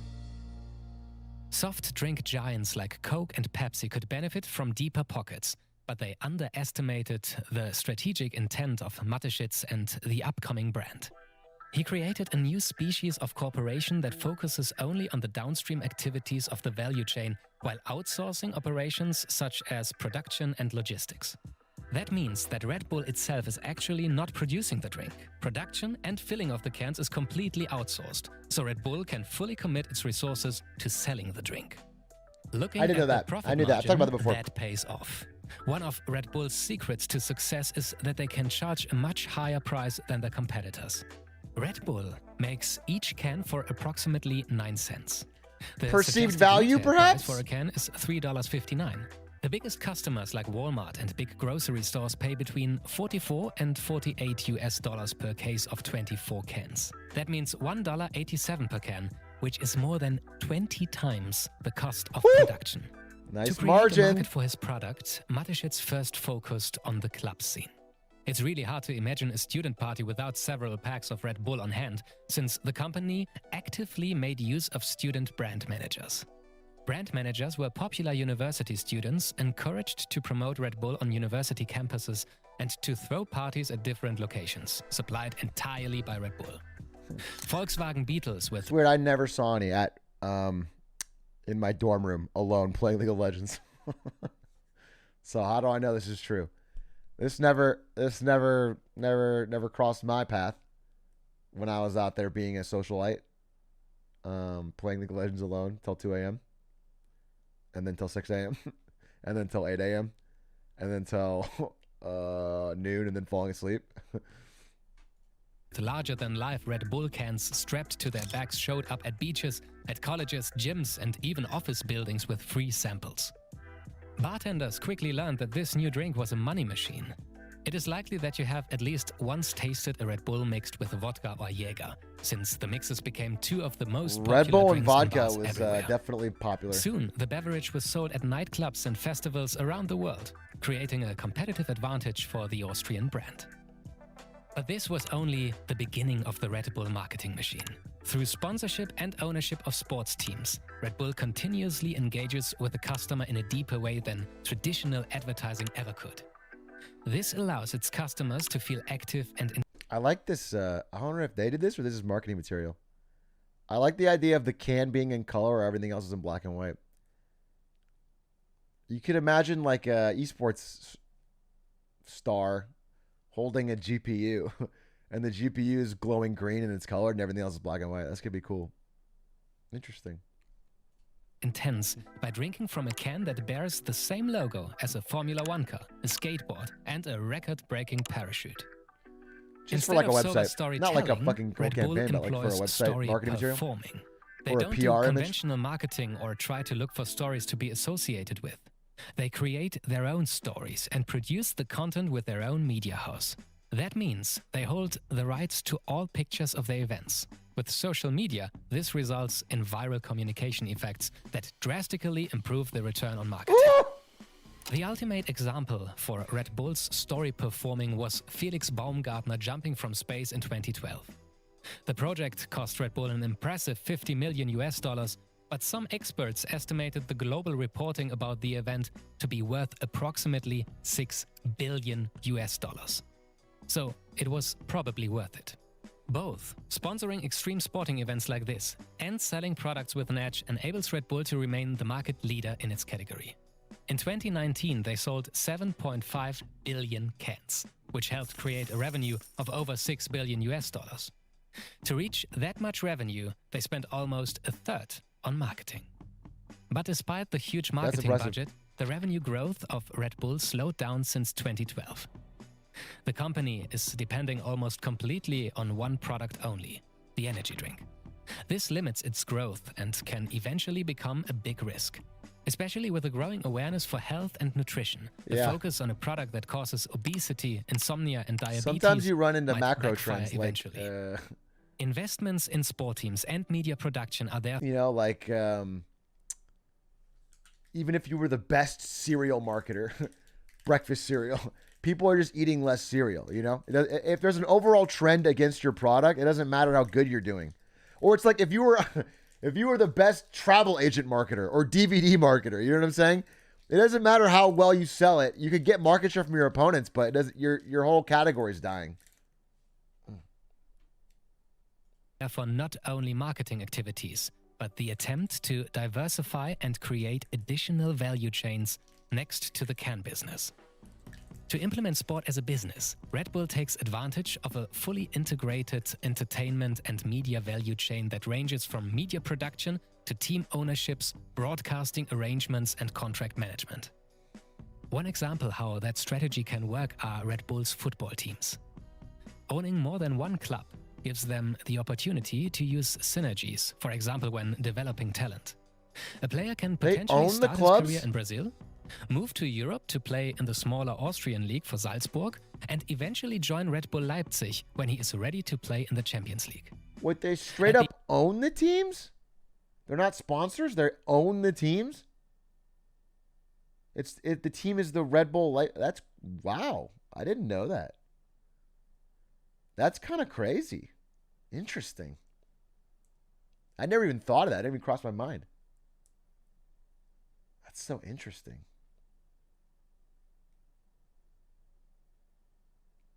I always felt like Logitech could have started an esports team. Like Logitech owning a team. But I don't know. It's weird because then you can't sponsor other teams. There's a conflict. At the end of his career, he might move to the New York Bulls to spend the last years in the Major League Soccer. The team in New York is also a good example how private equity in sports can generate value for Red Bull.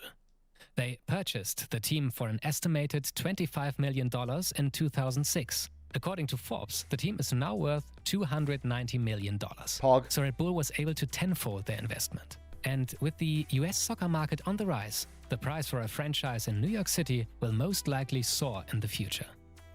Nevertheless, the overwhelming revenue driver to this day remains beverage sales, representing approximately 97% of the total earnings. Red Bull mentions the other activities as ongoing brand investment, which indicates that these are losses, not revenue streams. At least, not yet. Good video. I liked it a lot. I don't think Logitech has the capital for that kind of investment. I mean, they bought Streamlabs. And esports teams, at least in the time I was talking about, would be a lot cheaper than that. You know, 2011 to 2016 area, you could have bought a team. No problem. A little more expensive now.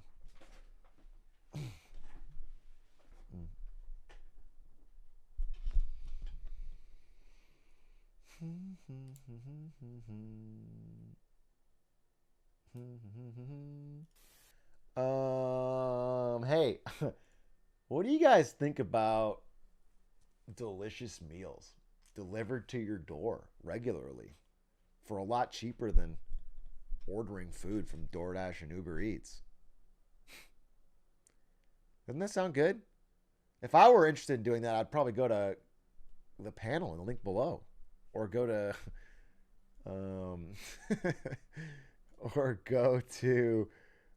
go.factor75.com and use code POG120 for literally $120 off your first order.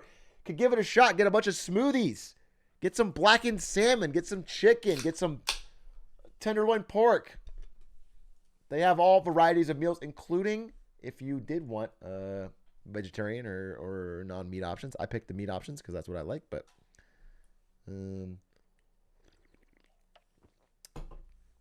does it work in Europe? Again, I'm not sure. I honestly don't have the answer for you. You might have to check. Is there soy chicken? There is. There is soy chicken. Where's the link? It's in the panel below this very stream. That's right. It's that easy. Or type in, again, as I said, one more time for the fans. It's a website called go.factor75.com. Next video. What do we got? Okay, that can't be true. Why Avatar is the most... Oh, it says ironic. I thought it said iconic. And I was like, what the fuck weed are you smoking? Avatar? The blue one has the most iconic soundtrack. Nobody even remembers the fucking movie. Okay, ironic. Yeah, that makes more sense. Why China cared about Kung Fu Panda? I mean, I cared about it. It's a fun movie. Jack Black kills it. You know, the biggest Kung Fu Panda fan is fucking Ari. Ari loves like Kung Fu Panda 2, 3, the TV show, the side movie. I love Kung Fu Panda. I do. She's not lying for once. Yeah. She just popped. I don't know if you heard her. She loves Kung Fu Panda. She's a big ass Kung Fu Panda head. They call him. I don't even know what they call him. Let's watch it. This episode is sponsored by Skillshare. Bro, first of all, Skillshare and Get Smarter Saturdays have the same fucking audience. Skillshare knows their target. Okay, we watch Skillshare. You know what? If you want to submit a video to Get Smarter Saturdays and you tell me it's sponsored by Skillshare, I'll watch it because it's almost certainly up our alley. Okay, so there's a video called "Why Kung Fu Panda is a Perfect Trilogy." That has more views than this. Do you want to watch that? Do we want to just be validated in our fucking... Here, we'll watch this first. This doesn't even that long. I kind of want to know about China, but then 2008, a little film called Kung Fu Panda premiered in China.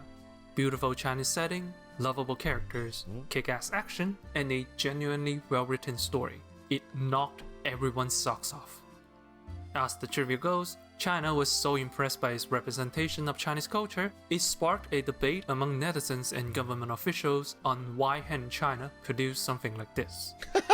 Except that was not entirely true. Oh, okay. The question was posted, but no one was impressed with its cultural representation. 3 minutes into the film, you see Po playing with ninja stars. Ninjas from Japan.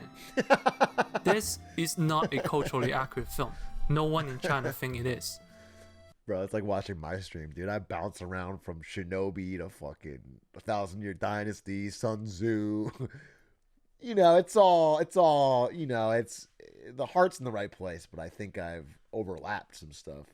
So, what's the big deal? No one asked this question when Mulan came out, and no one asked this question since. Why did China care so much about Kung Fu Panda and only Kung Fu Panda?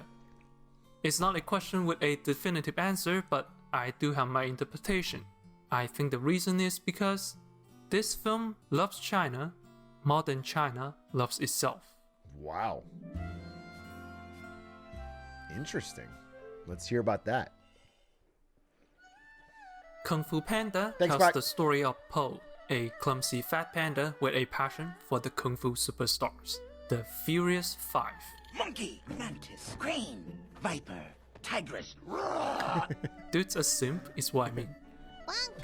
At first glance, the film appeared to have faithfully recreated the Chinese aesthetic, from the red and yellow color palette to the mountainous landscape of Sichuan to the abundance of dragon motifs.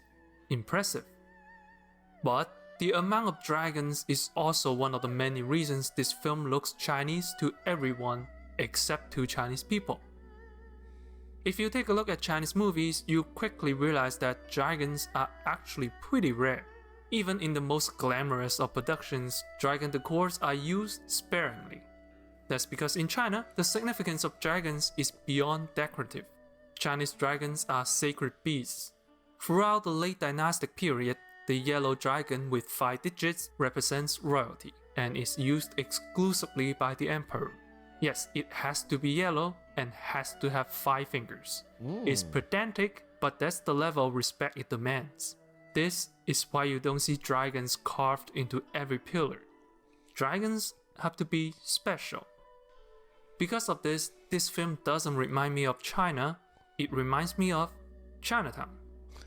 You see, in 1906, large parts of San Francisco, including Chinatown, were demolished in a major earthquake. Back then, the anti-Chinese sentiment was high in America. This gave the city the perfect excuse to relocate and get rid of the Chinese population. Oh wow. To protect Chinatown, a group of Chinese merchants had to hire white architects to rebuild the neighborhood into a tourist attraction, an exotic locale that appeals to the Western fascination of China. Thus, dragons. Dragons everywhere. There are. I lived near Just Chinatown. as Chinatown looks when I was American in to SF, Chinese, and it Kung Fu is Panda is over the top. aesthetically a Chinese-inspired American film. But this Americanness doesn't stop at their appearance. Circle back to the story for a moment. One day, by accident, Po, the total amateur, is chosen to become the Dragon Warrior, a kung fu hero bestowed with the power of the Dragon Scroll, and is destined to defeat the evil Tai Long. It is the classic Chosen One narrative in which a hero is thrust into an unfamiliar world, The Matrix. meets a No mentor, wonder I love Kung Fu gathers Panda. ally, combats evil. It's a pervasive trope in Hollywood, not so much in China. Another detail that is obviously not Chinese is the philosophy behind the martial arts. The true path to victory is to find your opponent's weakness and make him suffer for it. I'm sure the moment I point it out, it will all become very obvious. 师傅说过，学武只是健体防身，绝无威风可言。 While no doubt Master Shifu was being cheeky with his statement, the film does seem to glorify strength and power. Tigers, you need more ferocity. Monkey, greater speed. Crane, height. Viper, subtlety. It wants to fight, is what I mean. We need emotional content. It's all about the functions of martial arts. The Furious Five are worshipped for their physicalities and not their enlightenment. 況且你學曉功夫，就會好勇鬥狠，好勇鬥狠就會同人結怨，同人結怨好易連命都冇埋。 This We need difference emotional is content. especially apparent with post. Bruce Lee understood YouTube before anyone, dude. Bruce Lee was so ahead of the algorithm game. Training, while he improves, the morality and philosophy of Kung Fu is never brought up. He is trained as an instrument to Atrioc defeat Airlines. Tai Long, and that is Thank all. you. Thank the you, film guys. is Thanks, more appreciate that. interested in the badassery and not so much its culture. With all these major differences in aesthetic and philosophy, Is that no true? one in China is going to think this movie tells a Chinese story. But here's the thing, it's not trying to. As we'll see, the real reason the Furious Five is worshipped is because they are... Bro, China loves action movies as much as anybody else. I think the highest grossing movie in China is called Wolf Warrior 2.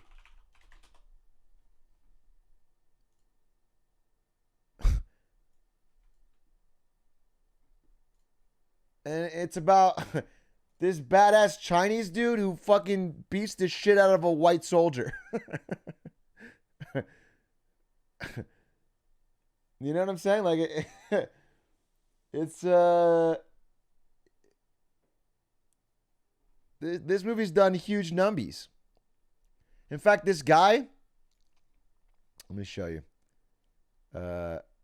This guy, Frank Grillo, he failed as an actor in Hollywood, but has become massively successful just playing a villain in a bunch of Chinese movies.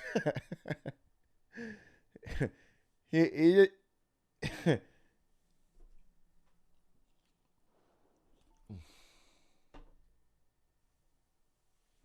Does he speak Mandarin or English? I have no idea. I haven't seen the film. I think he might have learned. Movie stars. Hey you, do you want your own Kung Fu action figures? Well, Skillshare has a class for that. I'm not joking with of this offer. After being chosen, Po has to train under the reluctant He's doing pretty well. What do you mean? Yeah, I'm saying he's doing well. He's at a career resurgence. Master Shifu. Being a complete outsider with no talent for the art, the training yielded no result.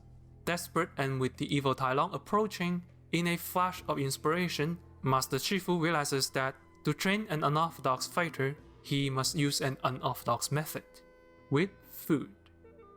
Kung Fu Panda is not a film about Chinese culture in general. It is a love letter to martial arts movies, movies that the filmmakers grew up watching, from Shaw Brothers to Jackie Chan to Stephen Chow.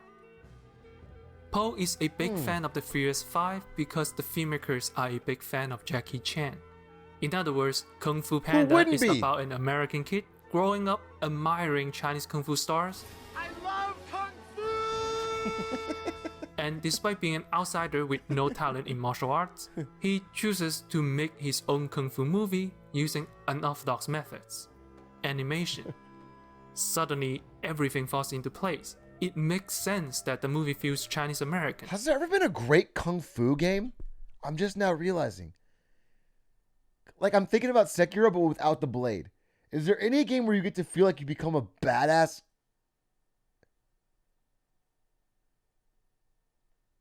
No, not like Shaq Fu, not like Smash, not like... No, a game with a good story. A Kung Fu...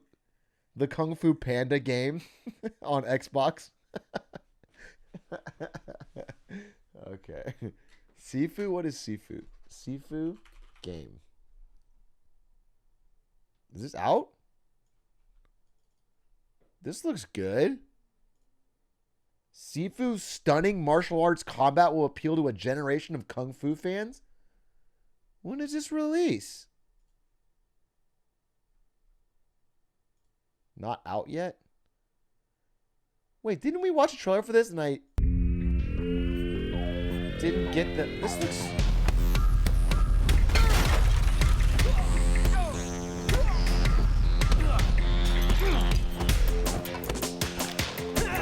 Well, this could be sick.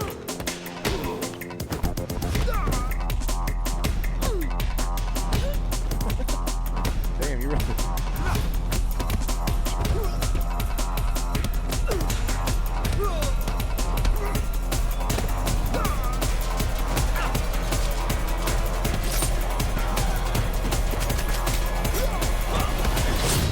Oh. I'm interested. I'll check this game out when it comes out. The animations were a little unpolished compared to like a Sekiro. You know, I really like, I think Sekiro's animations are such a big part of why the game is so satisfying. I think I yell "Pyaw" after almost every kill because it does this fucking super satisfying, you know? The style's not bad. No, I'm open-minded. It looks cool, but I think I would love like a really satisfying, you know. But we'll see. This game looks good. This game looks good. Because it is a story about an American and his experience with Chinese Kung Fu cinema in America. That's why the Chinese setting and philosophy are inaccurate, but the story tropes and references are spot on. For example, the entire gag of a fat guy doing Kung Fu is just Sammo Hung. The gag is also used by Stephen Chow twice. In fact, supposedly, Kung Fu Panda started as a spoof of Kung Fu Hustle. The chopstick fight scene is an obvious reference to The Fearless Hyena, Shifu's look, modeled after Pai Mei, Jackie Chan directed? with those signature white eyebrows referencing, impressively, not the Tarantino version, but the OG. The Furious 5 is a reference to the 5 Animal style Kung Fu. The rooftop parkour is very similar to the one in Crouching Tiger. There is Dimmak, and there is the comedic use of props. There is a lot of passion put into this movie. As Chinese filmmaker Lu Chuan has noted, you can feel the sincerity behind this film. And this passion for Kung Fu cinema is precisely what made China went, why can't we do that? Finally, Poe receives the powerful Dragon Scroll. He opens it. It's blank. What? And that is actually another Chinese movie trope called the Wordless Heavenly Book. In Chinese folk religion, the secrets of heaven cannot be written down without severe punishment. So, when priests and monks record this forbidden knowledge, they use secret symbols, creating a book without words. Eventually, this concept got incorporated into wuxia media. Whenever there is a secret martial arts manual, chances are it's empty or encoded.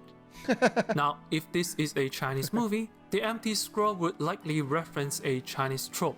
I said empty your mind. Be formless, shapeless, like water. Ooh, that's iconic. But nah, it teaches the most cliche of Hollywood lessons. There is no secret ingredient. It's just you. Embrace who you are, which happens to be the lesson China needed.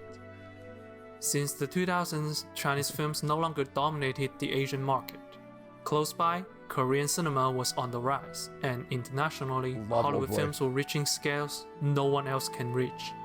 Throughout the entire decade, we see Chinese cinema trying to relive the past glory over and over again to no avail. The old magic was just gone. It felt like the end of an era. So imagine in the middle of this, a Hollywood movie comes out and professes its love for Chinese martial arts films. It manages to incorporate Chinese elements into a Hollywood plot, and it captures the old magic better than China. It was as if the true lineage of Kung Fu film continued in America. Kung Fu film has been popular with Black Americans since Bruce Lee, and reached the mainstream with Jackie Chan in the 80s and 90s. But Love even Rush Hour. by the time The Matrix came out, Hollywood fight scenes were still chasing after China.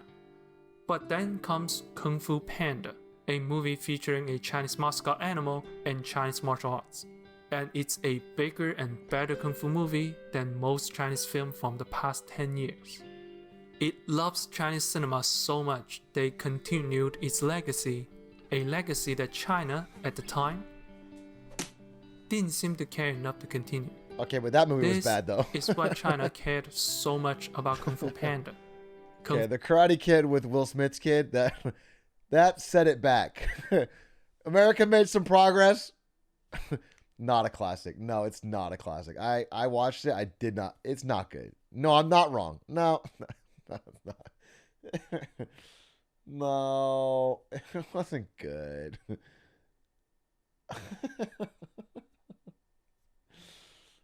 It wasn't good. No, what are you talking about? China more than China loves itself. Oh my god. You guys watched it when you were 5, dude. Chinese proverb for this. Rewatch it. Rewatch it and tell me it's good. Proverb for everything. Like it was so cringe, dude. To stop advancing is to be driven back. Is Kung Fu Panda a particularly accurate representation of Chinese culture? No, it isn't. But that doesn't matter. If it is the only good movie about Chinese culture, it will win by default. Over the years in this channel, many viewers have cited Kung Fu Panda as an example of a non-Chinese industry making a good Chinese story. While to these filmgoers, it represents the success of Hollywood filmmakers, to me, it represents the failure of China in voicing itself. It should be obvious that China doesn't use ninja stars.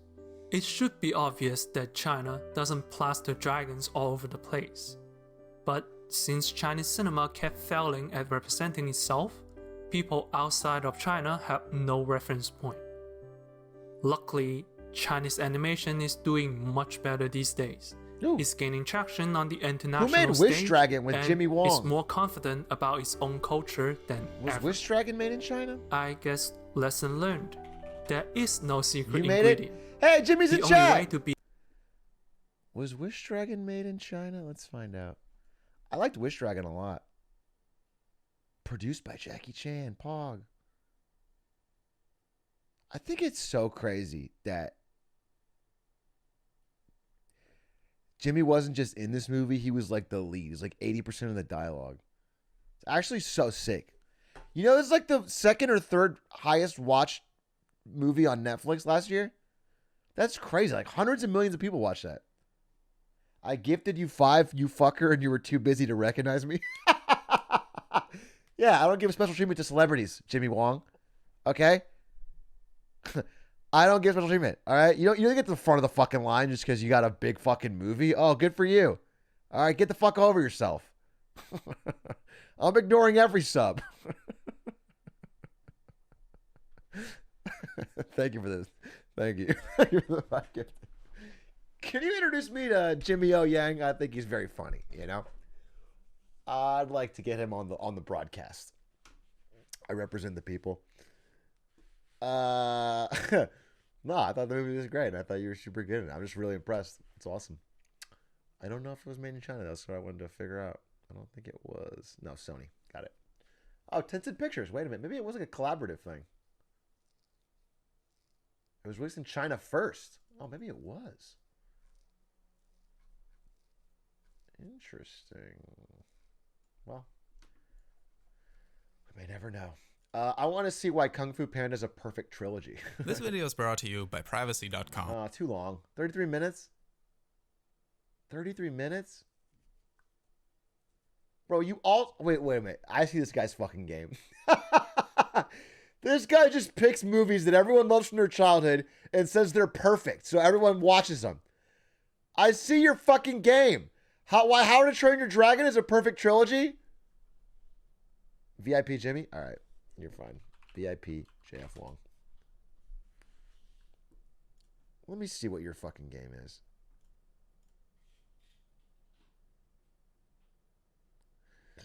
Disney's forgotten CG masterpiece, Bolt? Bolt is a masterpiece? Isn't that the Miley Cyrus dog movie? Oh my God. Everyone in chat's going to be like, yes, Bolt. Oh my God. It is a masterpiece. Oh my God. I grew up with that. I remember the DVD. I love Bolt. I cried. I laughed. It's a... Suck my nuts, dude. Avatar Theory, did Sokka have kids? It's 2 million views. That's crazy.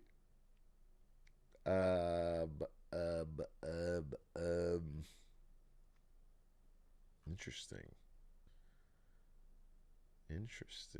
Well, that's... This video is brought to you by privacy.com. It's not often that you can truly call something a perfect trilogy. As we all know, the best things come in threes, but when it comes to movies, and especially animation, the exceptions start to obscure the rule. Now, some franchises, they were doomed from the start. I wish I was separated at birth. There was no point in there being a sequel, and then with some, when there was one, it couldn't live up to the original's potential, and usually was just left at that. And I'm pretty sure you could count the times the third film was better, or even as good as the other two on one hand, yet most of the time, even that isn't enough to draw the line. Realistically, most of these films don't even give the indication of there being the possibility of expanding upon the story. It just seems like too finished a product for you to even imagine where they could go next, regardless of its initial quality. So often, I wouldn't even blame the filmmakers themselves for making an inferior product, as they were just the ones tasked with the impossible. And DreamWorks has been guilty of this practice more than any other studio, even from the start, where they were pumping out Shrek after Shrek. Man, can I say that I really didn't like Finding Dory compared to Finding Nemo? I don't even know. I thought the Metacritic for both was probably 99, but I thought Finding Dory was like so much worse. So much worse. It had like none of the heart, and maybe it's the unique writing situation of Dory's having to forget every few seconds, but there's like no character growth at all. The whole thing seems purposeless. I thought... I really... Shrek after Shrek! But every so often, a movie comes along that breaks the mold, that not only subverts expectations in ways previously unimaginable, but also manages to carry over those elements into following films, spawning a multi-billion-dollar franchise out of a movie that's actually good. Not just good, awesome-tacular even. And let me tell you, back in 2008, no one would have believed you that that film would be Kung Fu Panda. Everybody was kung fu fighting, stepping fast as lightning. Don't you know it was a little bit frightening? I mean it when I say that this movie had no right to work this well. The last movie DreamWorks had released was Shrek 3. The same year also saw a B movie whose only premise prior to release was it's Jerry Seinfeld, but he's a bee. So how should a movie whose only premise is it's Jack Black, but as a panda, be able to break the mold? But I also mean it when I say that this movie is so goddamn... I've never seen B movie. I've only seen the memes. It looks so bad. Like, look, even the animation, this is from the same year. This movie looks like it's from like 30 years later than B movie looks like it's from the fucking 80s. Watch it. Maybe we'll do a secret B movie night. I can't imagine they'll sue. Perfect in every way imaginable, and single-handedly changed my perception of not only DreamWorks as a company, but also what CG animated movies from major studios can be capable of. And today, I want to find out how it could have come to this. How an animated movie starring Jack Black as a panda could not only become one of the most beloved movies to date, but also spawn 2 of the greatest sequels in movie history. Oh my god, Ari should watch this. I'm not going to watch the rest of this. I get it. I get it. We just watched a bunch of Kung Fu Panda stuff, so this can't be like half Kung Fu Panda night. But I'll tell you what it can be. A night to celebrate Factor Meals. That's right. If you'd like to check out Factor Meals, check out the panel in the link below. Use code POG-Atrioc120 for $120 off delicious meals delivered to your door with smoothies, if you so desire. You get to pick and choose the meals that you seem most interested in. It is a lot more economical than ordering food and healthier. If you like to cook already and cook and clean and handle it all for yourself, then you probably don't need it. But if you are like me and you find it convenient, it has been pretty great in my life. Let's see. Give me another How Ireland is becoming the richest country in the world? That can't be true. That can't be true.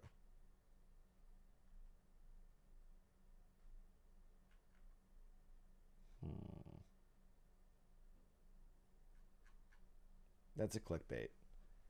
That's a clickbait. Yeah, I understand it's a tax haven. That isn't... There's no... I have to watch it. I've been clickbaited.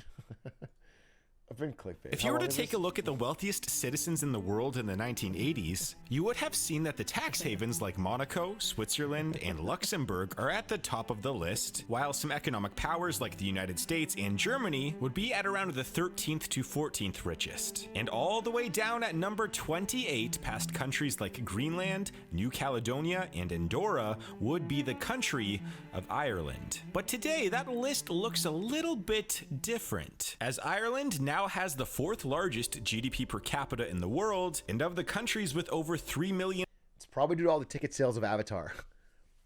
I think they entirely rebuilt their economy after selling 3D tickets to James Cameron's Avatar ever since I showed up, and it has completely revitalized the economy from the ground up.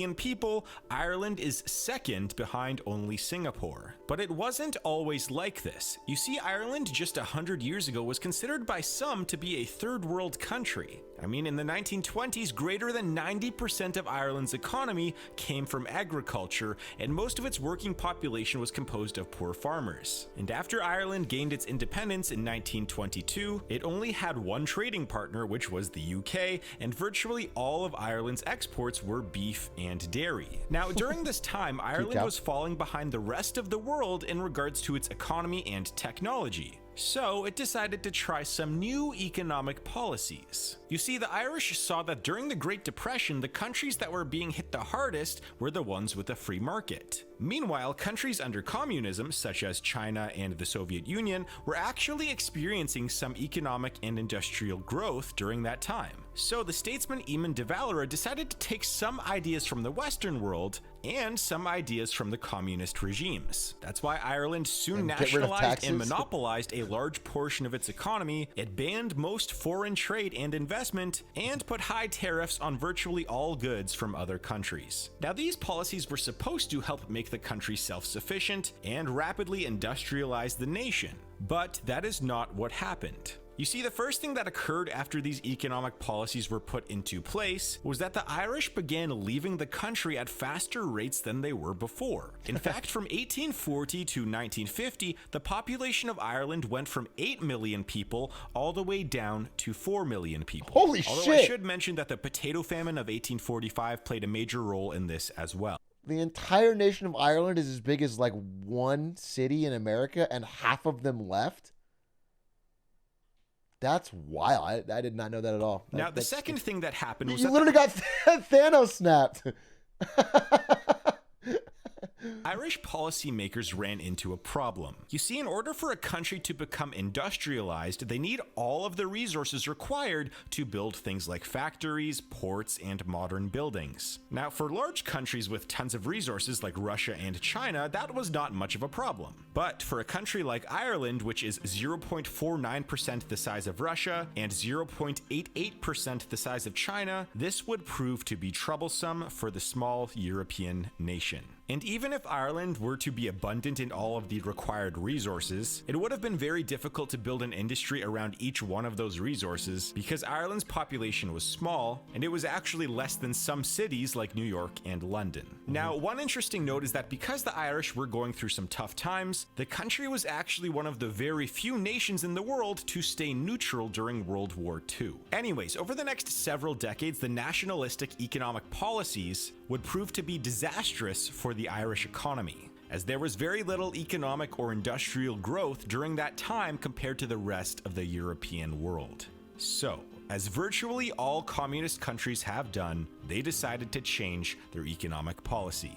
In 1957, Ireland began accepting foreign investment, They slowly began opening up to more international trade, they started investing heavily into education, and they began selling off many of their state-owned companies. And soon after, in 1973, Ireland joined what would become the European Union, which is viewed by many as Ireland becoming a modern nation. However, things took a little bit of a turn. You see, a combination of an oil crisis, uncontrolled government spending, bank strikes, and extremely high taxes, upwards of 50% for the average person, led to one of Ireland's worst economic downfalls in its history. Unemployment in the 1980s hit 17%.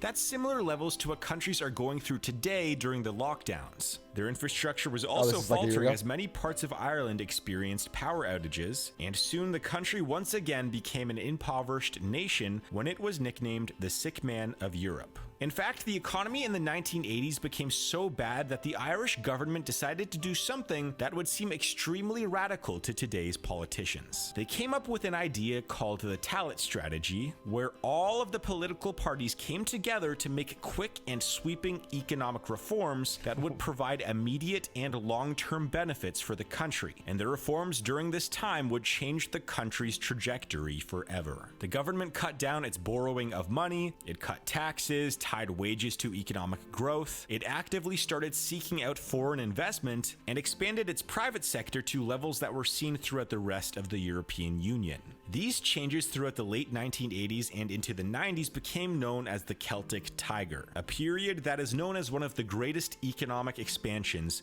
in the history of the world. So you might know how in the 1990s, China had the fastest growing modern economy in the world, right? Well, actually, from 1995 to the year 2000, Ireland's economy outpaced virtually every other nation in the world, including China, where the Irish saw consistent 9 to 10% growth rates. And let's put that into perspective. In the year 1987, the average Irish adult had an income that was 66% lower than that of the average person in the UK. But just 13 years later, the average Irish person had an income that was higher than the average person in the UK. That's crazy.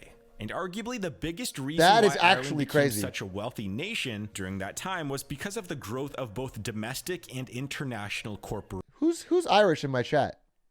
Who lives in Ireland? That's wild, right? I guess none of you would be old enough to have to live through this. Maybe if you were born in, it would just be your parents would have. Me? Oh, all of you, huh? That's crazy. You see, one of the earliest economic reforms that Ireland passed was a reduction in corporate taxes. In the 1980s, Ireland had a 50% corporate tax rate, which was one of the highest in the world. But by the early 2000s, the corporate tax rate was 12.5%. That's why, like, Apple's headquartered in Ireland, right? Apple, which sells, 12 iPhones in Ireland, 400 million everywhere else. Which was one of the lowest in the world. This reduction in corporate taxes and expansion of private businesses in the country led to an increase in homegrown large corporations. As of right now, there are a few dozen Irish companies with revenues of over $1 billion, and for a country with only... I did not know Ryanair was a homegrown Irish company. I flew them a lot when I was in Europe. About 5 million people, it has one of the most billion-dollar... It's like literally like a bus with wings. I don't even think they got seatbelts, bro. It's like a plastic chair in a tiny ass plane. It costs like $18 for a ticket, and they just fucking, they don't even really fly. They just launch really fast and then glide over to another country where you need to go. It's crazy.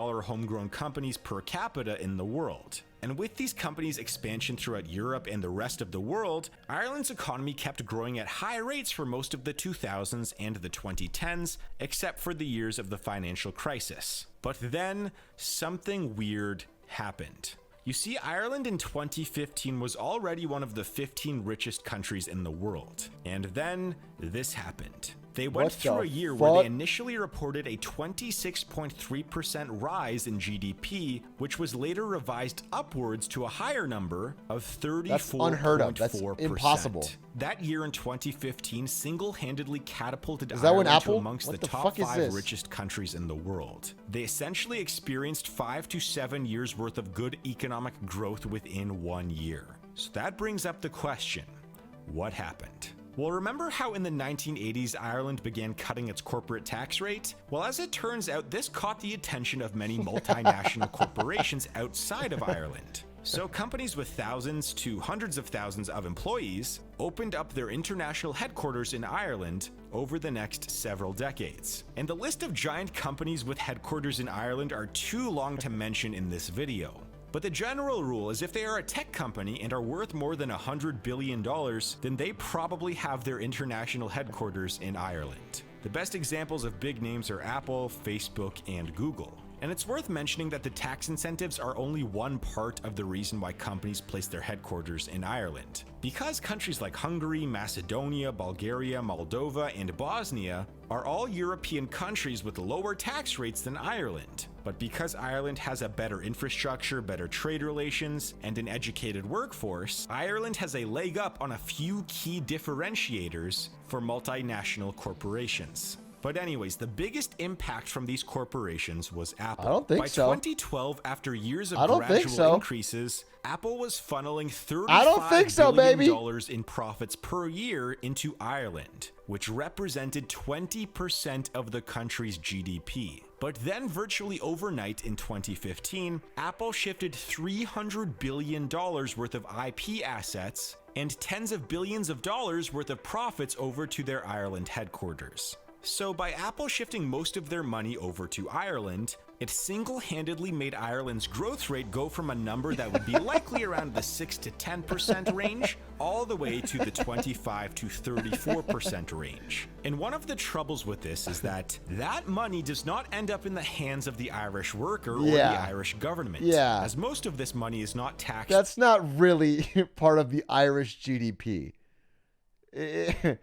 The iPhone is produced in Asia and designed in California, and employees are paid mostly outside of Ireland. Like, the stock goes to the owners that are in America.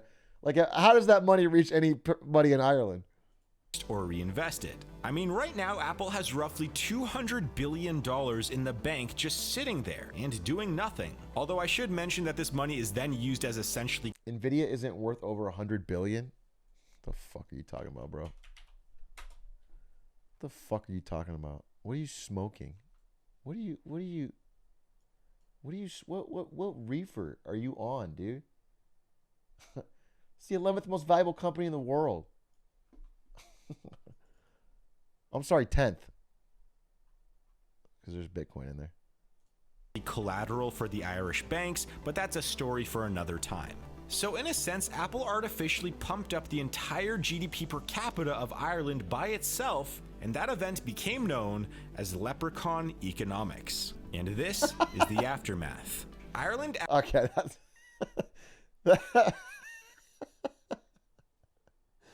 You can't... Come on. You can't call Ireland leprechaun economics. That feels rude. That feels... I don't think it's racist, right? I don't think Irish is a race, but it just feels something. It feels like... I don't know. It doesn't feel right. Actually was forced to come up with a new standard of reporting its economic data and began using a new metric called modified GNI instead of using GDP. When these new metrics are used, Ireland is still a wealthy country, being somewhere in the top 10 richest in the world, right behind countries like the USA, but it no longer gives us the perception of Ireland being way wealthier than the rest of the world. Also, if you were to use the modified GNI metric, you would find that Ireland is actually one of the most indebted countries in Europe in relation to the size of its actual economy. Yikes. Yet despite all of this, this, Ireland still has a governmental budget surplus thanks to the sheer amounts of corporate money being funneled into the country. So all in all, what Ireland has done over the past 100 years has been quite remarkable, going from a poor farming nation to a fairly well-off country. Yeah, it's kind of fucked up. It's kind of a race to the bottom that allows corporations to win. Whatever country offers the lowest rate gets a million corporations dumping their money there. And it's better to have a little piece of that than nothing, right? So every country wants to, they're implicitly forced into offering more benefits and less taxes to corporations. Which is why I'm thinking we start a country. Let's go 0.1% lower tax rate than Ireland. And instead of dispersing it amongst the government of a whole country, just disperse it to me, and maybe Jack can get some too. Well, let's not call it Glizzyland. Let's not. But this could work. This could work in a big way. Country that is home to the world's largest corporations. But it's very strange to think that Apple in some years is composing about 20 to 25% of Ireland's economic growth. So in reality, Ireland's economy is relatively solid, but it's definitely artificially inflated and makes it seem like Ireland is a much wealthier country than it actually is. But who knows, if companies keep funneling more and more money into their Irish headquarters, we might see Ireland on top of the world's richest countries list, even if Ireland isn't really that rich. Now, if you're interested in watching more videos like this, please check out my documentaries. That was a good video. I actually liked it. I thought I was getting clickbaited, but it was actually really good. Speaking of other things that are really good, how about Factor meals? Like this delicious blackened salmon I just ate and this delicious strawberry banana smoothie. If you want to try out Factor meals yourself, you can go to the panel beneath this stream and use code POG Atrioc 120 for $120 off. How long does it take to cook? A few minutes. I believe this was like, I don't know, 3.5, 4 in the microwave. Easy clap. Put it in, microwave, take it out, eat it. Delicious. Does it work in Canada or not? Again, I don't know. You have to check the website. If it doesn't, I apologize. Okay, I need a really good video. I need a video to like just knock my socks off. I want a video about video games. I want a video game video. I feel like we haven't watched any video game videos yet. The game prototype that had to be banned by its own studio. This is the story of a video. Interesting. I want to try this one. People make games? Let's try this one. This looks good. Video game prototype that its creators not only had to stop working on, but were forced to ban from their own studio because of the psychological effect it was having on those who played it. And we've got a copy of it right here on my kitchen table. Is that a good idea? Now, don't be disarmed by the fact that this thing is played on paper or that it looks incredibly simple. This is a game that's won or lost largely based on how well you can manipulate other players. Yes, there are action points and health, but really the true currency of this game is trust. And even though there were still people who were enjoying it and were deeply invested in it, it was definitely didn't feel like it was worth proceeding with, at the cost of some people. Is it just Among Us? Yeah, I had the same idea. Isn't it just Among Us? They missed out on their shot, dude. If they had kept working on that prototype, they could have made Among Us and made fucking billions. Who were definitely feeling pretty unhappy with the whole experience. That was Luke Muscat, one of two designers who worked on this thing at Halfbrick Studios in Brisbane, Australia, almost a decade ago. You might know that team already as the creators of games like Fruit Ninja and Jetpack Joyride. It was, and still is, primarily a studio that makes mobile games, and in 2012, they were trying to come up with something new. After playing around with several concepts, Muscat and another designer called Joe Gatling found themselves... Bro, imagine if they did the Fruit Ninja into Among Us back to back. Fruit Ninja, Jetpack Joyride into Among Us. That actually would have been one of the biggest triple threats in fucking history. They were on their way. I was interested in the idea of something that you wouldn't just play, but that you'd find yourself obsessing over and discussing outside of the game itself. Around that time, Words with Friends had just taken over the world, and literally everyone was playing it all the time. And so something that everyone could play was definitely something that was on my mind. Not wanting to commit too many resources to a prototype that might not go anywhere, the pair decided to playtest it on paper first and wrangle as many volunteers as they could from around the office. An email was sent out saying something along the lines of, hey, would you like to test a new game? It's going to take a couple of weeks to complete, probably, but it shouldn't require more than a few minutes of your time each day. If you're interested, we're going to be playing in the boardroom with the glass walls. Cheers very much, Luke and Joe, kiss. I don't actually know if they added a kiss. The point is they sent out an email and 16 people signed up, plus Joe. That makes 17, which is quite a few more than the pair had been expecting. Which is actually where some of the issues may have stemmed from now that I think about it, but we'll get into that. This game... I remember Jaywitz sent out an email like this. That might have been a Slack message, but it was about anyone wanting to play the first Pokemon board game. Pokemon first board game. This is it. Pokemon Master Trainer. Game's actually fucking goated if you never heard of it. And he made a video on it. He made a video on it later after our game that we played. And I remember we were all in a conference room at Twitch playing it, and it got heated. It got fucking heated. I remember I was fucking screaming. I was standing up. I was tossing fucking things down. I was yelling, slapping the table. It got heated. Let me tell you, this was no fucking joke. I watched Jaywitz's video on that 5 years ago, probably 5 years ago after we played. Literally, Jaywitz made the video after we played this game. So, yeah, this is a wild one. Is called Tank Tactics, sometimes Tank Turn Tactics, and this is how it worked. Each of the 17 players were assigned a tank on the board at random, represented by one of these squares, and there were a couple of stats to think about too. Hit points, everyone starts with 3 of those. If you lose all 3, you're dead, and range, that's how many tiles away your tank can shoot. Players also have a number of action points at their disposal, and they can use these points to either shoot, move, or upgrade the range of their tank.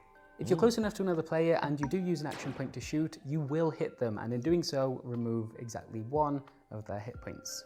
The last player standing wins the game. Can I say this game sounds boring as fuck so far? Turn-based tank combat with action points? In what way am I... in what way is that exciting to play? The end. Which, if I'm honest, sounds incredibly straightforward, perhaps even a tad boring. Okay, Let's sorry. see if I can change your mind on that. How do players receive I just love the video points, play, you're dude. wondering? Well, they receive exactly 1 per day from Musket himself, who would wander around the office and hand them out like terrible little candies. And here's the rule that ultimately changes everything. Let's say you've got your tank here, and there's another one right there, and you've got a single action point. Now you're in range, ready to attack them if you wanted to, but instead of doing that, you could choose to fire over your action point and give it to them. Meaning that let's say there's a player here with 2 action points and they want to kill this player who's got 3 health. They can potentially convince their other neighbor to give them an action point, and then bam, bam, bam, they can immediately kill this player in 1 brutal attack. Now you might be thinking, okay, I see where this is going. The game kicks off and players start forming little groups all over the map, maybe a couple over here, 3 down in this corner, another 4 over here somewhere, and the stress of the game comes in the fact that these gangs, over a long period of time, rise up and then collapse amongst themselves. And sort of, but no, also not really. The game started way more explosively than that. In my head, I had thought no one would do anything major for a couple of days because I'd really thought it would play out like a game of chicken. Like people would sit there amassing action points, and there would be some cost and some benefit to being an early mover in the game. And then, yeah, it was literally a few hours after, and I think they wanted to get out of your boring ass game, dude. Already, and which just blew me away. I had absolutely no idea how it was possible.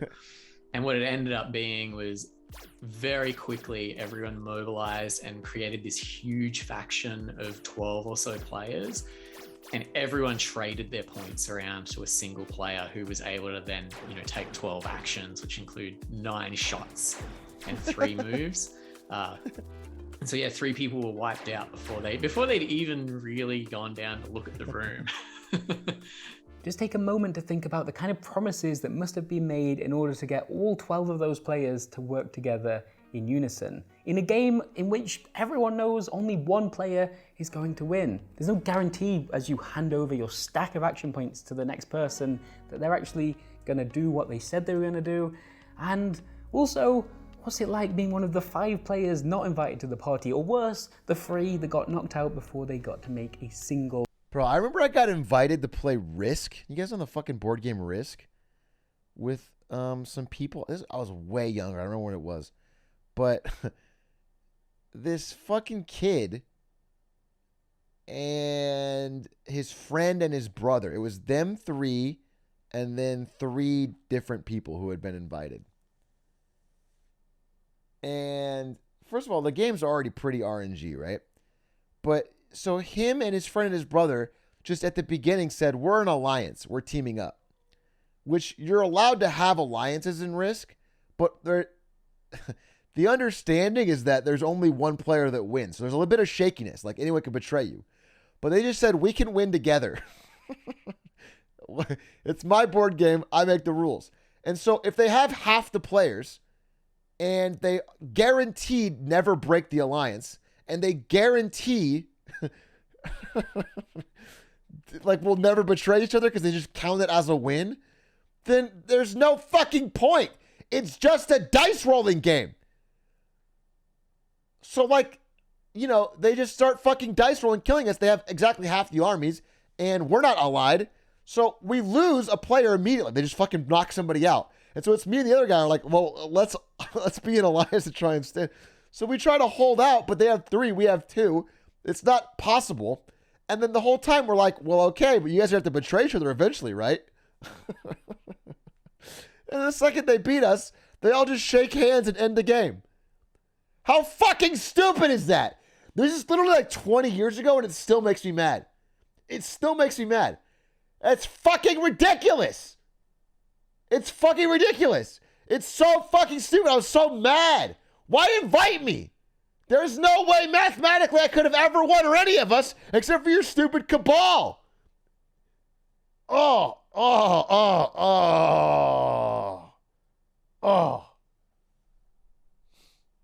Action.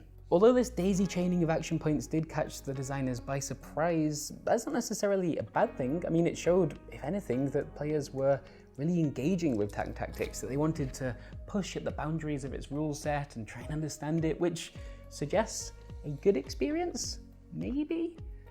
Either way, over the course of the next 8 days, productivity at Half-Brick Studios plummeted. It started as just a game prototype, but it very quickly took over the office. The game was intended to be played at people's off hours. Like you have a few moments. Why not go down and check the board?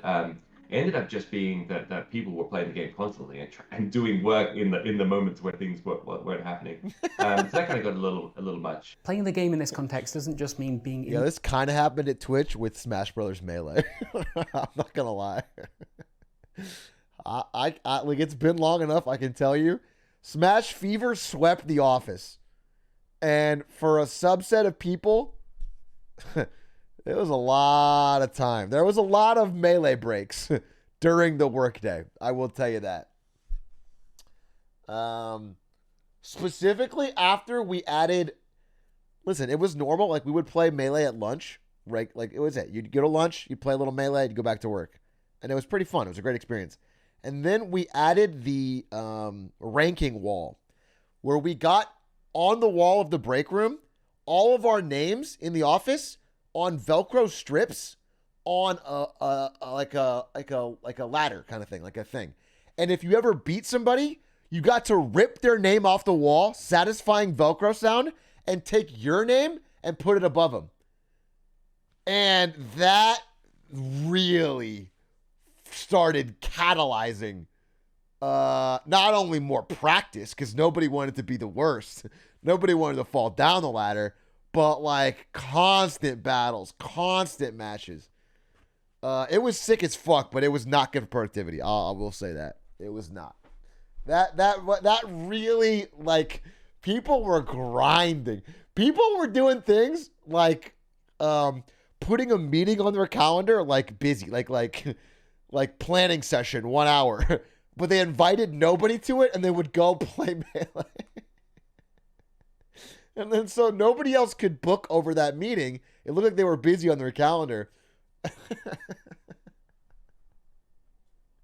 In the boardroom and interacting with the People, prototype. no, That's like not saying me, you not playing me, not chess me, when not your no, hands not me. physically moving. Not the me, pieces. not me, no, not me. I Tank know what you're talking Tactics about, was no. happening everywhere, all of the time. A few days into the campaign, the designers sent out anonymous surveys to the players and discovered that 39% of them were discussing the game between 3 and 10 times per day. 18% talked about it more than 11 times every single day. And chances are, if you weren't plotting with other players, No, the only time I ever did that was for League of Legends. It was the last day of the ranked season.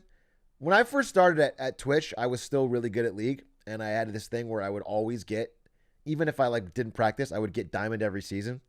And I had a bet with somebody that I could do it unpracticed, get diamond in a week. And this is, again, this is a while ago, but back then I was still good. And so it was the last day of the season, and I was like in my promos to diamond, and I had to get it soon. And so I did set a fake meeting for 3 hours on my calendar during the workday, like literally like 2 to 5 p.m. And and I grinded it. Yeah. They were plotting against you. We'd made this elaborate plan. I'd formed up with a whole load of people, and we had this. We'd spent a solid 10 minutes in the room discussing the logistics and whether or not we had enough points to make the necessary sequence of moves and kills and everything like that. And so we were all in agreement. I handed my tokens to this person who just looked at me and said, "And now you're dead," and dropped the token into the box and just backstabbed me right there. This is the floor plan for the area surrounding the boardroom. Holy shit, that's fucking cold. Oh my God, he looked him in the eye as a coworker in the office. That's bad for workplace trust. Holy fuck, dude. Itself, which you might remember had glass walls. A later investigation would reveal that at least 5 employees who weren't actually playing the game themselves had been feeding information to those who were. A number of them sat at these desks right here with clear sight lines of the game and anybody who was taking actions throughout the day. People were literally bribing people who were near the room where Tank Turns was to let them know over Messenger when somebody was approaching the room. What did they bribe them with? Money. There's one other gameplay mechanic I haven't mentioned yet called the jury, and Muscat admits that he lifted this from one of the very best in the social deduction business.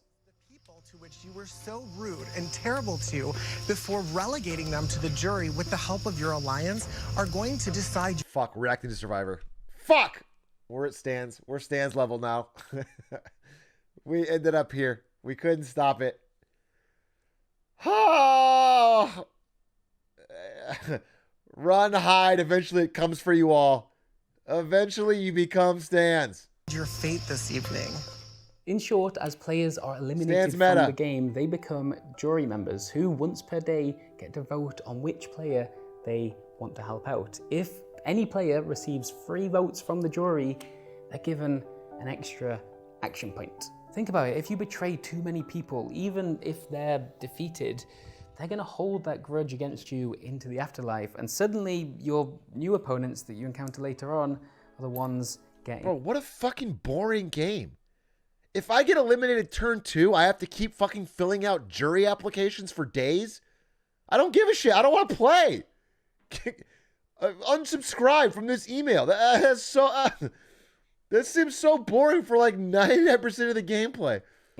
Additional actions. But like almost everything in this game, it led to a whole new set of problems as well. Over the last few weeks, I've been playing a game of Neptune's Pride, which is a web-based strategy game that looks like this and is actually one of the direct inspirations behind Tank Tactics.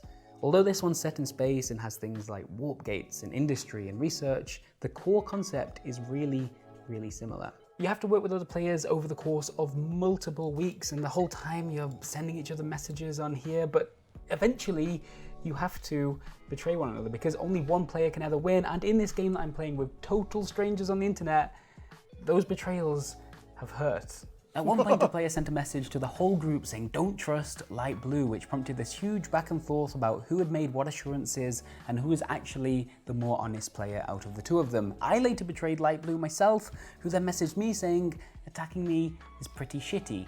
Thanks," and then went on to tell me about some of the health issues they were facing in real life, which of course made me feel like a complete bastard as a result. Now imagine writing or receiving a message just like that. Okay, that's fucked up though. That's emotional warfare over a video game. Okay, if I fucking shoot somebody in Valorant and they fucking message me saying, "Hey, actually, I'm going through a really tough time right now. My aunt's not doing so well. And yeah, it's just like, wow, I really wish you'd let me take B-side." It's like, what the fuck are you talking about? That's not an appropriate response to playing. From the accounting department down the hall, or someone you're working with on a joint project. There was an email thread going around throughout Tank Tactics involving all of its players, in which, amongst other things, grievances would be shared about certain co-workers' actions. Sometimes this might be a light-hearted attempt to sway the jury, but at others, it was more about venting frustration. And remember, this game is all about trust, so think about what that might do to a workplace. If, you know, someone is saying, "Don't trust Alan from accounting, he's a liar."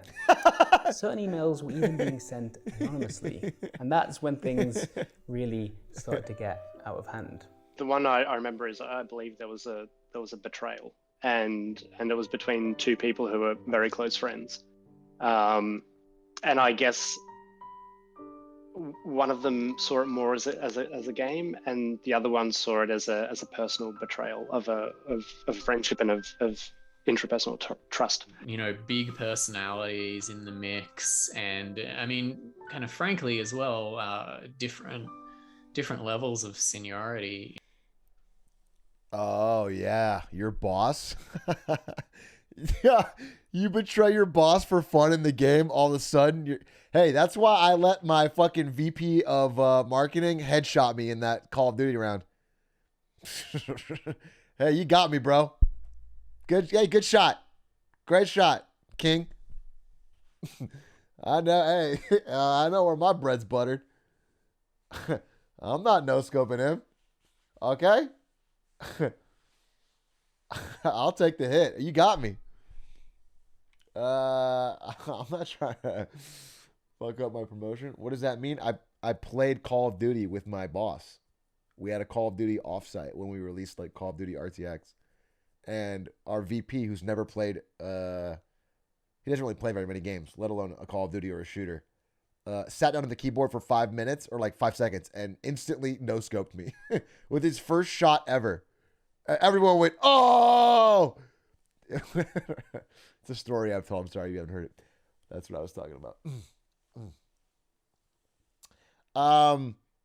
That's very interesting. That's very interesting that they would have different people. Inside the technically as well, personalities in the mix, and I mean, kind of frankly as well, different levels of seniority inside the teams, and you know, like people who have direct reports who are part of the game. And I almost never betray in any type of game like this. I've learned it over the years. It's just always better, because I realize that I don't usually care about winning a board game. I used to care a lot, and then you always want to do whatever. But in general, I have changed my entire philosophy on board games to be happier when someone else wins. No, I'm being serious. You guys are capping. I'm being 100% serious. I know that I'm very competitive on esports, which is why I like video games. But when it comes to board games, I have learned that the best way to get people to play board games with you is to let them, like, not let them win, but like, I always go for the content play that makes the story fun, and I hope that they win. If I let them win, it doesn't work. But and that has gotten a lot of friends of mine into board games that wouldn't normally do it. I'm dead serious. This is how I do it. And if you betray them, like if you outplay them and betray them or whatever, it's like they don't want to play anymore. Just, it was definitely very, very messy and fraught at that stage. And so after 8 days of play, the decision was made to stop the game. By now, a few players had come forwards to Muscat in person and said, this game is affecting my relationship with other people here, and it's changing how I feel about work. 2 players had even stopped talking to one another entirely so and would wild. struggle to repair that relationship. That's even so in the months wild. Following Tank Tactics. Over Tank Tactics, bro. It essentially just started to erode that confidence that everyone had that, in a really good team, you want to know that everyone has your back and that you're all on the same side and you're pulling towards the same objective. Meanwhile, for 2 hours a day, you have this experience playing out that is telling you the opposite of that. It's like, these people don't have my back. They're not on the same side. They don't, they're not here to kind of champion paranoid, me. yeah. And to the point that I'm starting to feel very personally attacked. Now, if you've not played a game like this before, there's a chance you're sitting there thinking, wait, really? People got that upset about a game that looks like this? And if you've ever played a game like Diplomacy, don't ever play that with friends, bro. I've never seen a game of Diplomacy not end in someone getting mad in real life. If you've ever played it, it's rare because it's hard. It's a long game. Diplomacy is literally designed to ruin friendships. I've never seen it not end in an argument. Literally always ends an argument. There's other games that are kind of like that. I think I've found, like there's Secret Hitler, which is pretty fun. I think that's not really a problem. But Diplomacy will always end an argument. Even Among Us did it for people. I do, but as someone that's sunk days, sometimes weeks into similar games, I can totally believe it. About 6 years ago, I played a game called Subterfuge, not with strangers, but with some friends, including People Make Games' very own Quinton Smith. And not only did I betray Roblox him, killer. I printed t-shirts for me and the other player who did him in. I'm sorry, I mean, he's the one that helped expose Roblox. Calling him the Roblox killer sounds like he murders children or something. I want you to know that he doesn't. He doesn't, and he... That included the words, be nice, be in an alliance, fuck Quins. I'm not sure I knew Quins well enough to print those t-shirts. And even in this most recent game of Neptune's Pride that I've been playing, which, by the way, I filmed a video diary for that's available right now to People Make Games patrons at any tier. This is reminding me of a lot of Twitch stories. There was a friend of mine, Brian Tran. He did a recruiting video with me and Slime way back in the day, a resume video. Brian Tran worked at Twitch in the recruiting department, and I went to his boss and I tried to get Fire Brian Tran t-shirts printed for everyone in his department that we could all wear and then chant Fire Brian Tran when he came into office. He's just a friend of mine. I thought it'd be a really funny prank. I thought it'd be a really funny prank. And I made the design and everything. And I made his design. And the boss thought it was super funny. And we were almost going to do it. And then he emails me later and he's like, hey, so it turns out that if we make these shirts and then later on down the road we ever did for some reason have to fire Brian, he could obviously sue for being a toxic workplace environment. And so we obviously can't do that. Now, obviously, Brian was a high performer. There was no chance of getting fired in my mind at the time, which I thought was funny. But it definitely crossed some lines. So we ended up not printing those particular shirts. But, you live and learn. Seriously, you can chuck us a couple of quid and watch it right after this if you like. Even in that game, I found myself stressed out and at times genuinely emotionally drained by the interactions I'm having with total strangers. England have just played in the Euros, but I need to and I've had 4 beers. But I need to check on Neptune's Pride just in case anything's happened. There are a number of things that Tank Tactics, Subterfuge, and Neptune's Pride all have in common, but aside from the obvious need for diplomacy and betrayal, it's the huge time sink that really alters the relationships that players form with both the game and with one another. That's the worst part, is the time I've been sink. thinking about Neptune's Pride for the last 2 weeks straight. It is almost always the first thing I think about when I wake up or when my mind starts to drift just a little, and honestly, there have been days when that has felt unhealthy for me. It's also been extremely memorable and unlike almost any other game I've ever played, but there's no way I'll be doing it again for at least a few years. Quite frankly, I don't want to. The idea of something like that intruding into an office where I'm working and the politics of the game needing to play off the very real life relationships I have, good and bad, with the colleagues that I'm playing with, oof, that feels dangerous. Now, not at the time when I was making it, but now I really hate those kinds of games. Like all of the like social deduction board games are my absolute least favorite kinds of board games to play. Like Secret Hitler and The Thing and all of that. They just, something about them, like I just get so anxious. I get this knot in my stomach.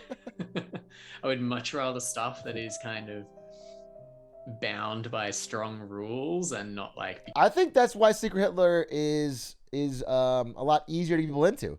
If you haven't played Secret Hitler, it's kind of like Mafia or Werewolf or something, but it has a lot of like little mechanics and rules. So you actually, it's not just down to lying. You know, there's like, you can deduce things. The little mechanics make it so you can actually figure things out, follow some clues. You don't have to lie so hard. You can use cards to lie instead of having to like look someone in the eyes and like tell a lie to your friend. It makes it easier. I think the game is like, it's like light size fun version of those kind of games. Secret Hitler is pretty great. Would you ever play it on stream? I don't know if it's a great of a stream game.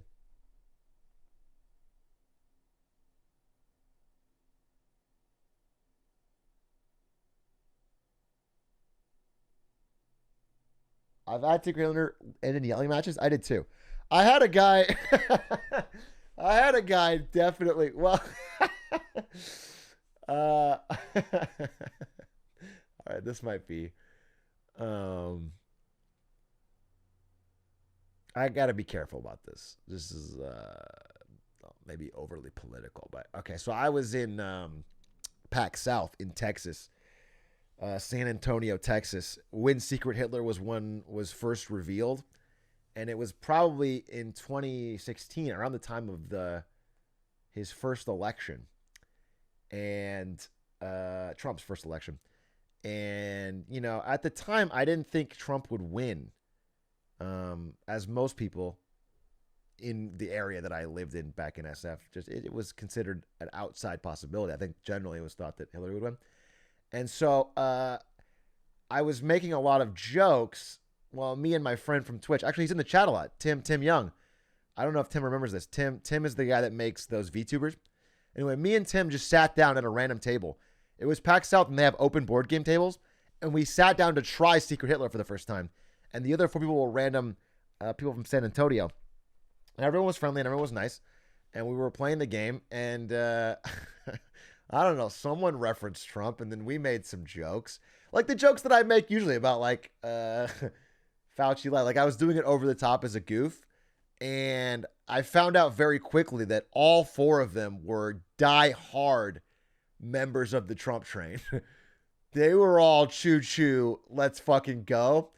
And so the rules of the game very quickly no longer mattered, and the fucking deduction of who by the way, I wasn't Hitler.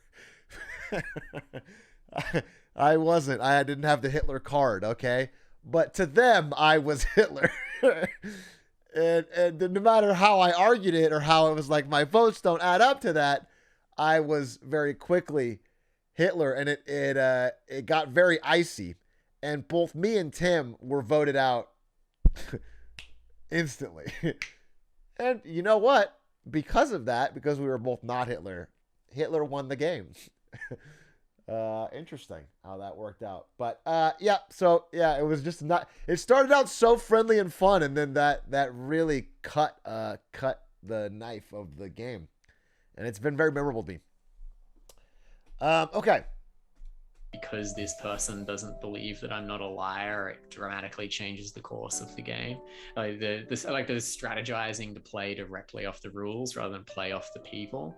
So yeah, now I really don't like those kinds of games. So yeah, there's no part of me that like strongly regrets that game not existing. Thank you so much for watching. And again, if you'd like to support our work and perhaps watch me get really quite involved into a game of Neptune's Pride over the course of a couple of weeks, head over. Then check out Factor Meals.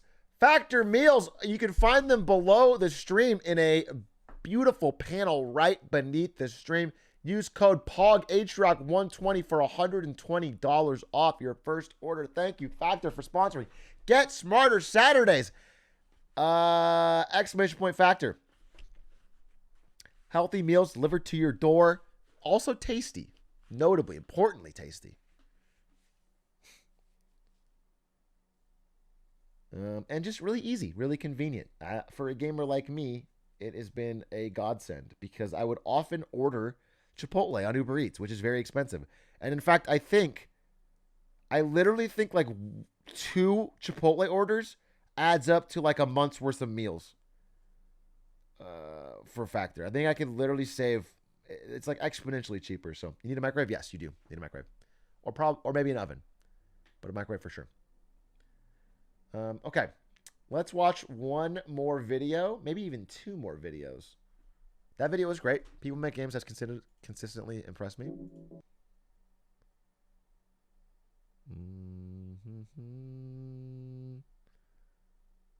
Website that's Oven Works. Oh, there you go. Oven Works. How Doom Eternal forces you into the fun zone. We could also... When did I start this? At 6? I think we've done the full segment. Let me actually do my outro, and then I think we can watch a Shark Tank.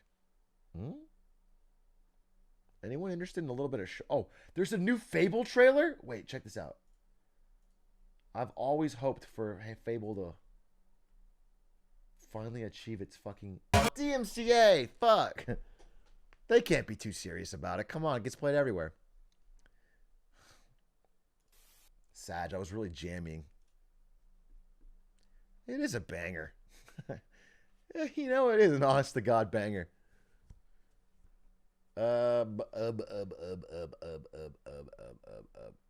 You know what?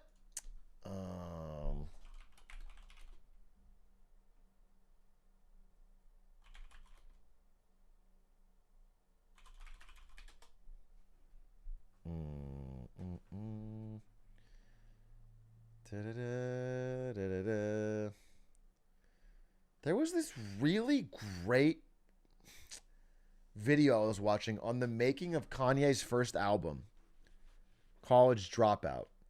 And I stopped it, and I was like, this would be so great to watch on stream. And I can't find it again.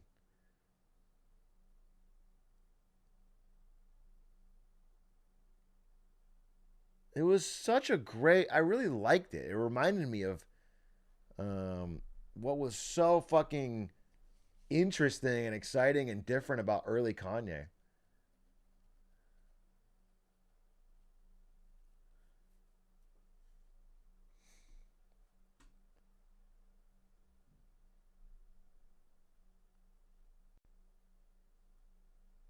Is it the most unruly? Oh, it is the most unruly. The making of My Beautiful... Wait, you might have just fucking nailed it. Did you just nail it? You just fucking nailed it. The making of the College Dropout. And guess who it's sponsored by?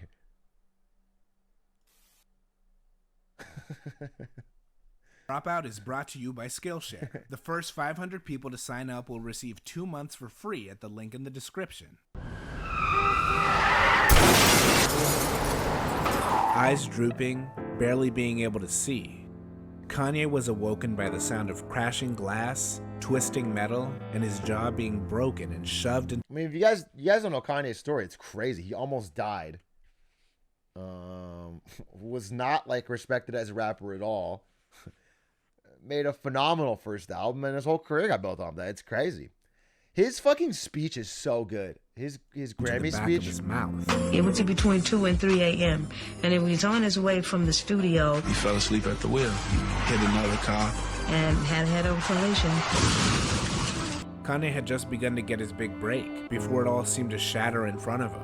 It looked like it was all ending in just a few seconds. Steering wheel hit him like in the jaw. Blow.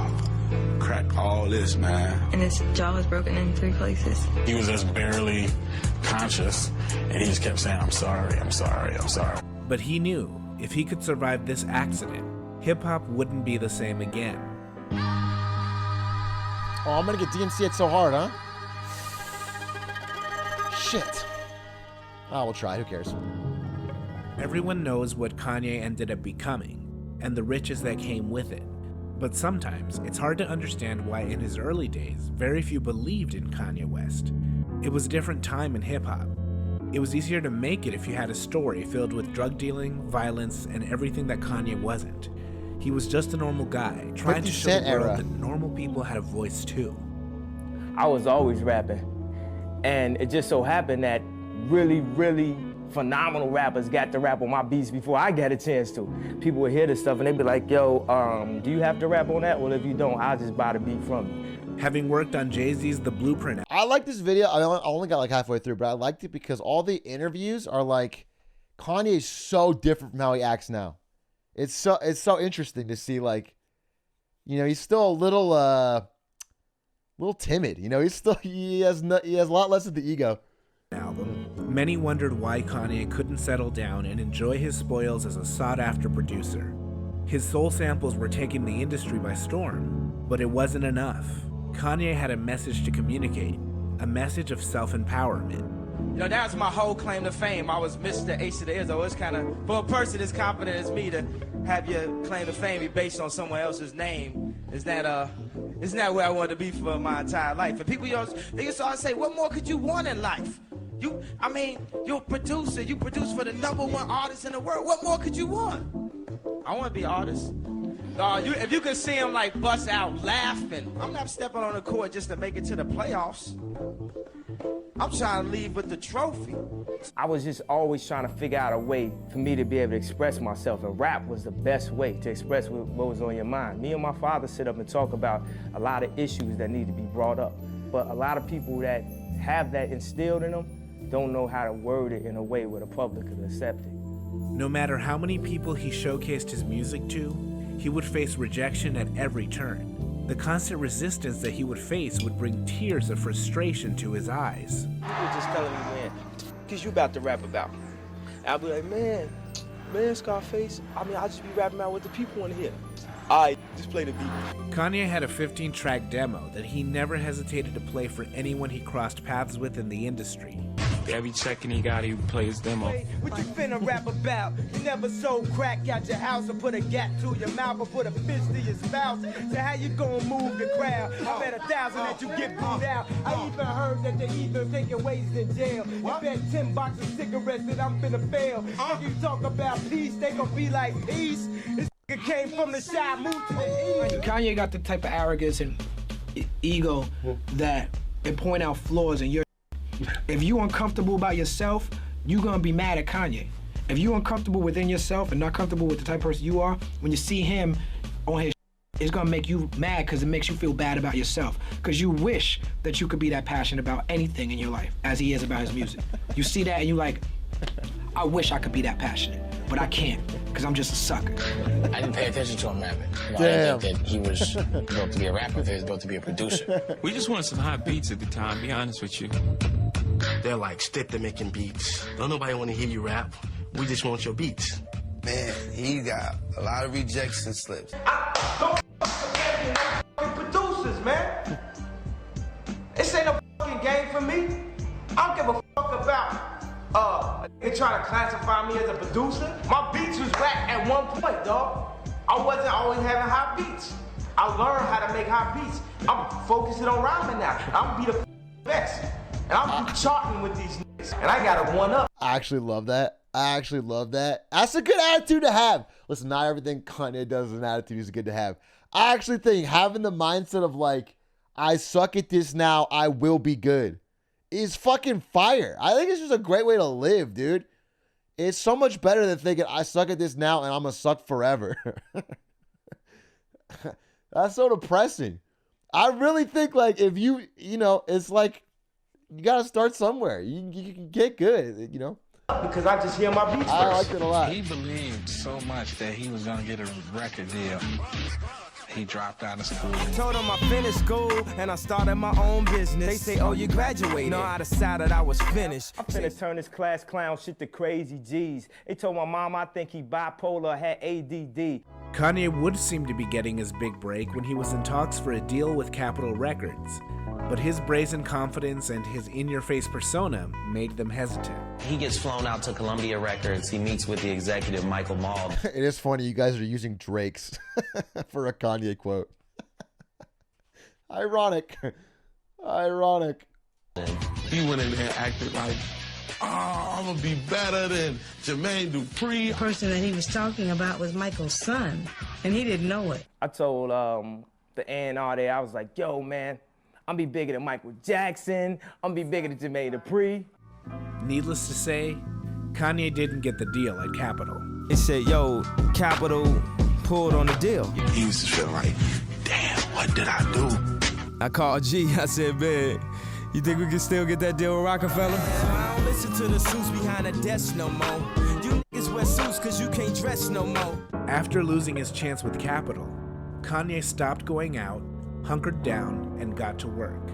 It was the only way to get past being rejected, by creating opportunities. I ain't played a hand I was dealt, I changed my cards. Kanye used to say things to me that I used to be like, this out of his mind. But then 3 years later, it came true, and I didn't know what I was talking about. You know what I'm saying? Like, he would say, like, I'm the best dressed rapper, I'm about to start this fashion line. I'm like, you need to get a deal first. You know what I mean? Like, he used to be like, yo, okay, my second album, late registration, after I drop this college dropout joint, I'm gonna do this, the Hey Mama song, that's gonna be the single. And I'm just like, second album? You don't even have a first What are you talking about? Eventually, like when I came out here, I started hanging around Dead Prez and be in the studio with them. One thing about music, when it hit, you feel no pain. And they showed me how to put shit that I knew in my heart, in my raps, and still make it sound cool. Right. Cause I never knew how to make it sound cool. I only knew how to make, I got a lot of jewelry and I your girl to sound cool and shit. And I was able to bring more of myself out because I had a lot of that instilled in me. I found myself rapping more in that vein. Well, that's when I kind of found my rap style. And now people just be calling me a backpack rapper.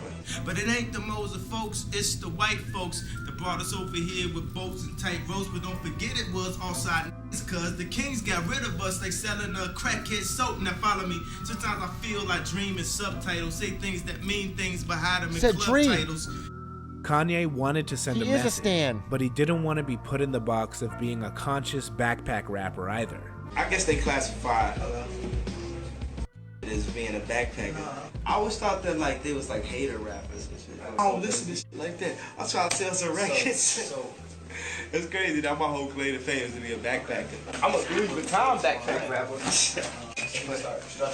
I'm a backpack rapper. Kanye showed how he was able to unify street and conscious hip-hop. One of the best showcases of how this worked out was 2 Words featuring Mos Def and Love that Freeway. song. I feel like Mos helped me get my record deal. Like, I did a song with him, which is my first single, and it's a 2-word joint. That's crazy. It's me, him, and Freeway. And I had a bunch of crazy songs for it. But when Dame heard that, he was like, yo. 2 chains, 1 waist, 2 gas, 1 wall, 20 plaques, dudes fade, give me that. I am limelight, blueprint, 5 mics, go get his rhyme like, should've been signed twice. Most imitated, Grammy nominated, hotel accommodated, cheerleader prom dated, barbershop player hated, mom and pop bootlegged. Felt like it rained till the roof caved in. But 2 words, Shot-Town raised me crazy, so I live by 2 words. Fuck you, pay me. Screaming, Jesus, That's a great verse. Yeah, I look at every demographic like, man, hopefully I get the girls, the little kids, the older people, the on the streets, backpackers, all that, you know? It's okay, you trying to tell me because Mos Def and Kweli don't buy jewelry, that they are more hip-hop than Jay-Z, or what's quote-unquote real hip-hop? I feel like I'm gonna bridge the gap. I'm gonna be one of the people that help bridge the gap with hip hop. See, I'm the gap like Banana Republican, Old Navy. I forgot this one dude. Isn't that crazy how he corrected himself? That's such a non-kind thing to do. Like, I'm gonna be one of the people. I'm gonna be one of the people that, you know, it's like, it's such a where he would never ever do that now. He would never say, it would just be, it was me. I did it. Not only I'm gonna do it, I did it. I don't believe in psychics. He came to me. He's like, yo, your job in life is to go out and find new things. You like going out and doing a soul when nobody was doing it and bringing that back. For many, it would be surprising to see Kanye soon become a shining beacon for the Rockefeller family. He was almost there. It always never seemed like I could be at The Rock because of my subject matter and everything, and he's not in the same exact vein as the rappers that y'all used to hearing, but now we expanding, you know what I'm saying? The only person who was really with Kanye lyrically Thanks, Kai, for the was 5 like minutes. 3H from Capitol at the time. Like, they didn't really see his vision as an artist, but when he would come in the studio and rap, and he would rap all night and all day, but the raps would be dope. They'd be too much about fashion and women sometimes, but they were always dope. Always dope. Like, it's like, I couldn't see why people didn't think he could rap. Dame Dash was another one of the few who began to truly realize Kanye's value at this time. He ended up becoming Kanye's advocate and eventually got him signed to Rockefeller, showing the world that this artist was more than a producer. One day I'm playing the stuff, I just want to play some songs of a bass line, and Cam was in the studio just to see, like, man, is my stuff worthy of playing it around these people yet? So I played it, and Dame heard it, he was like, yo, it's not even whack. It's not whack. Actually, it's kind of dope. Actually, it's kind of hot. You know what I'm saying? Dame's wheels were turning, and he began thinking about how West could fit into the world of The Rock. Like, yo, I'm signing him. We need to be over here anyway. He wasn't finna let all them good beats get away. Yeah, he just wanted the beats, right? We could do like a Chronic. We could do like a East Coast Chronic, though. And then he started just going into the rest of what my career is about to be right now. Kanye finally got his deal. And as far as this piece right here, y'all know what this is when y'all seen it. So this specific one is the L shit right here with the yellow diamonds, the canaries. And I was in Chicago, and then Hov just brought me out after Heart of the City. He said, yo, you gotta make an announcement. And I just grabbed the mic and I said, the newest member of the Rockefeller team. When the chain was put on him, he transformed. Wanna get me like they got big, cause I moved up out the city and got big. That's the poison that runs through their veins and attacks their soul and just start to tear them up. Niggas talk so much shit about me at barbershops, they forget to get their hair cut. Cause of hip hop, G, the Blueprint, and Dame, I'm over here with the opportunity to get my music out, which is what I wanted since 3rd grade, you know what I'm saying? It was his belief in himself and his independent vision that drew in others to embrace his movement. I was never the type of nigga that looked to somebody else to get something. I look in the mirror whenever I need some help. I never felt like nobody owed me nothing, man. Don't no other man owe no other man shit, man. We never had nothing handed, took nothing for granted, took nothing from no man. It was thought that Kanye would produce a compilation album filled with contributions from the entire roster. At least that's what Dame thought. But Kanye spent a lot of time making his own album. He fought hard not to be put into a box, and he wasn't going to give up now. Now what if Michael Jordan decided to stick to baseball and Jay-Z decided to stick to crack? Just Blaze decided to stick to engineering. We don't care, it's a great song. Kanye never decided to rap. What if a nigga from the shot that was ill got a deal on the hottest rap label around? But he wasn't talking about coke and birds, it was more like spoken words if the niggas really putting it down. Kanye was certain that his debut album would make the world fall in love with him. He just has a feeling. And you know, he runs with that feeling, but that's the same energy that created a College Dropout. College Dropout. College Dropout was released that's the cover. February 10th, 2004. Kanye's debut album, The College Dropout, was a spirited project promoting the philosophy of believing in yourself against all odds and refusing to conform to society's standards. Why College Dropout? Why name your album College Dropout? You gotta follow what's in your heart. Right. You know, my mother was head of the English department, so it was real embarrassing for her. Right. You know, for her son to straight drop out of college. Right. You know, but when everyone says, hey, you're not working, you're not making any money, you say, you look at my degrees, and you look... The skits on College Dropout are like... There's too many of them, and it's too much, dude. They're all about how bad college is. You could tell like it was so important to him. You could tell like he was really sensitive about the fact that he actually didn't go to college. No, they're funny. Don't get me wrong, but it was like, if you know the story, though, he really was. It wasn't like in my life. Yeah. I had to show her, you know, if I'm focused, I can make a better way for myself.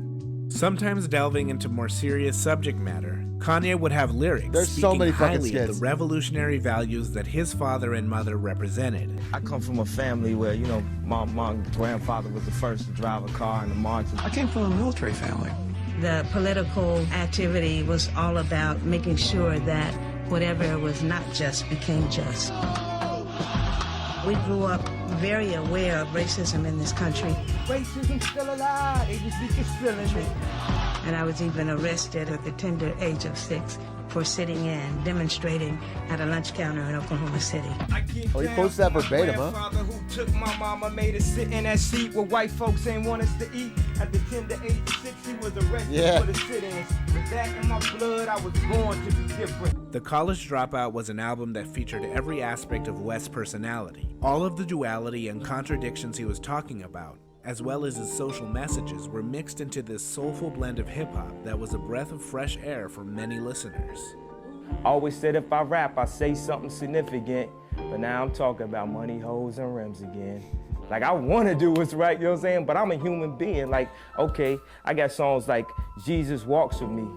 Jesus Walks was one of the earliest tracks that Kanye would showcase that ended up on the College Dropout. You know what the Midwest is, young and restless, but restless. One of the greatest beats Jesus of Walks all was on time. his original demo. Every A&R was, you can't rap about Jesus. You can't have that, you know, in your song. Nobody wants to hear that. People heard Jesus Walks as is in past. It's just crazy. I hear that all the time where people are like, Jesus Walks got rejected by everybody. Like, they show that to everybody and everyone said, you can't rap about Jesus. But you think about it, it's like 2004, America. You couldn't rap about Jesus? 2003, 2004, you couldn't rap about Jesus? Really? Who's saying that? Who the fuck's saying that? Yeah, you can rap about Jesus. That's on signing him. Pass. Blatantly pass. Kanye would even get laughed at for performing Jesus Walks for other artists. Behind his back, of course. Like right after 9/11, like, Bush era, I need to know. You can rap about Jesus, bro. Down to get topless, baby. I need to know. You know what I'm saying? Like, I'm a man. I'm a human being. People feel like an artist. They be like, yo, if you an artist, you can only rap about this one subject. You just popped in Kanye West. Get right for the summer workout tape. I'm confused as a black man. A lot of times artists come into the aspect that they not confused about who they are or whatever. And then you always hear about, man, I love the album, but she a hypocrite, or he's a hypocrite. I know that it's more than one side to me. There was one song that became one of the most important milestones in Kanye's life. It was one of those kind of moments that defines a person's character and worldview. But that song had to be birthed out of pain.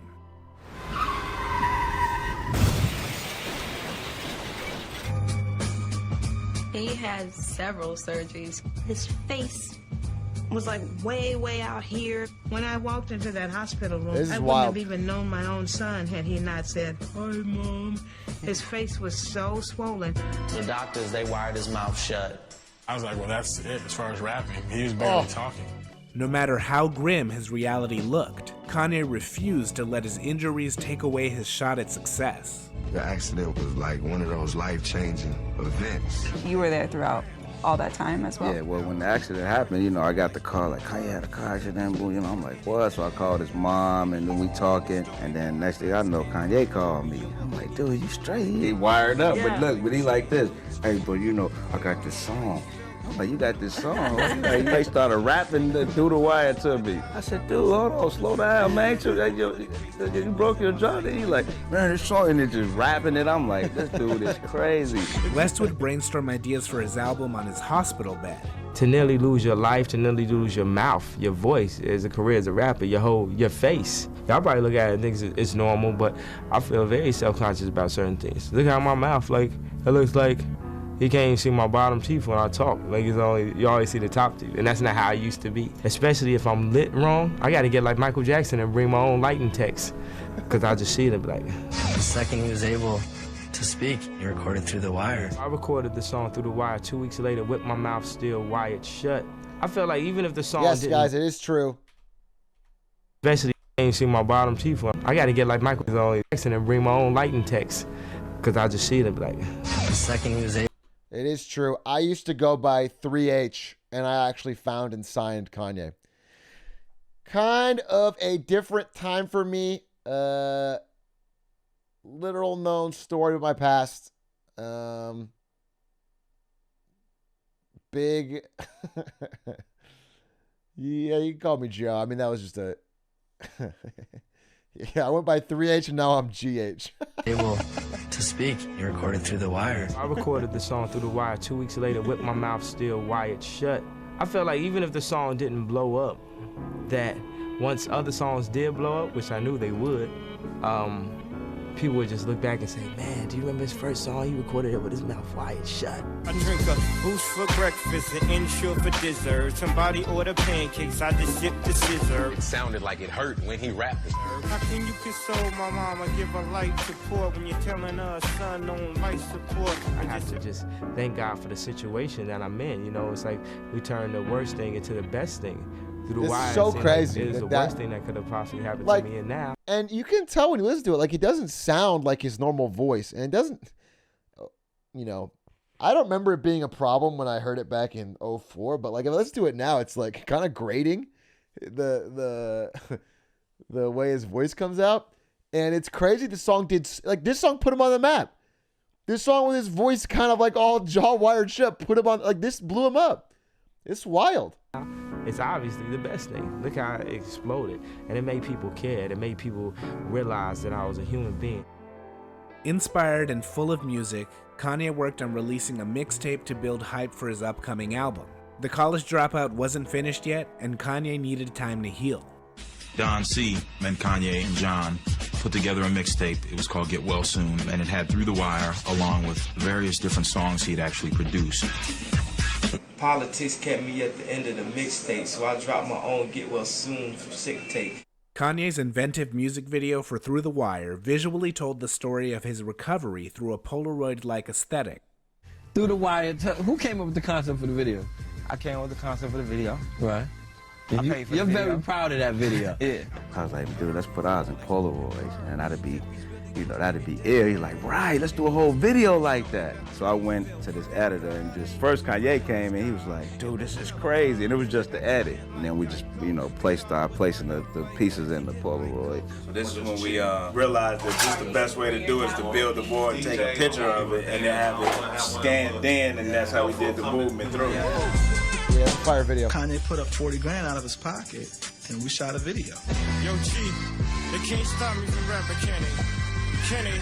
I was proud of him, because it was something I would have did. And at the time, no one was listening, so he did what he had to do. Music video budgets would be much easier to get in Kanye's future.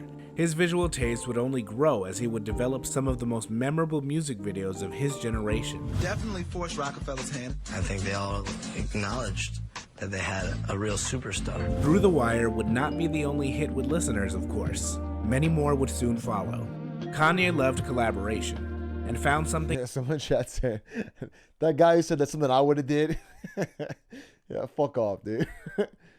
Yeah, he took 40 G's of his own money while he had his jaw wired shut to pay for an innovative music video. That's something I would have did. Fuck off, dude. An actor Jamie Foxx, who had displayed his singing skills occasionally throughout his career. I throw this party and a kid walks in, backpack on, jaw a little swollen. Who is it? Kanye West. Kanye West. Wow. At my house party. And this was a different Kanye at the time. Different way. Listen, nobody knows him. Right. Yeah. Nobody knows this guy. I said, yo, they say you rap, man. This dude do a freestyle that kills everything. Oh, it was good. I said, oh my God, you're incredible. I said, how come you're not doing music? Yeah, I'm trying to. I got a song for you. I said, for me? Got a light-skinned friend look like Michael Jackson. Got a dark-skinned friend look like Michael Jackson. That's why I got a studio in the back. He says the song go like this. She says she wants some Marvin Gaye, some Luther Vandross.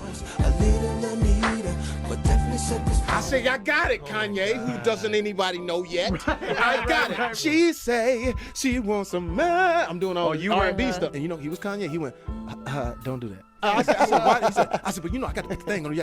He said, it's hip hop. Just follow me. So in my mind, I'm thinking, this song is whack.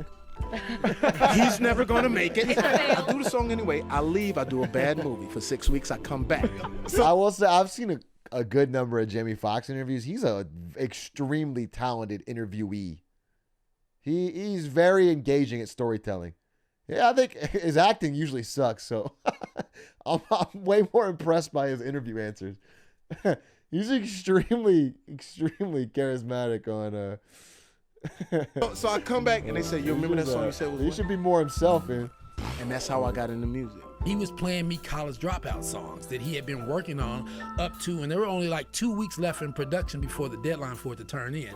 And Spaceships came on. And I'm just casually, I love Collateral. Driving, I love Django too. I'm just saying, I've seen a couple stinkers. He said, "Stop that, cuz, run it back. Do that again." And I just start riffing over it.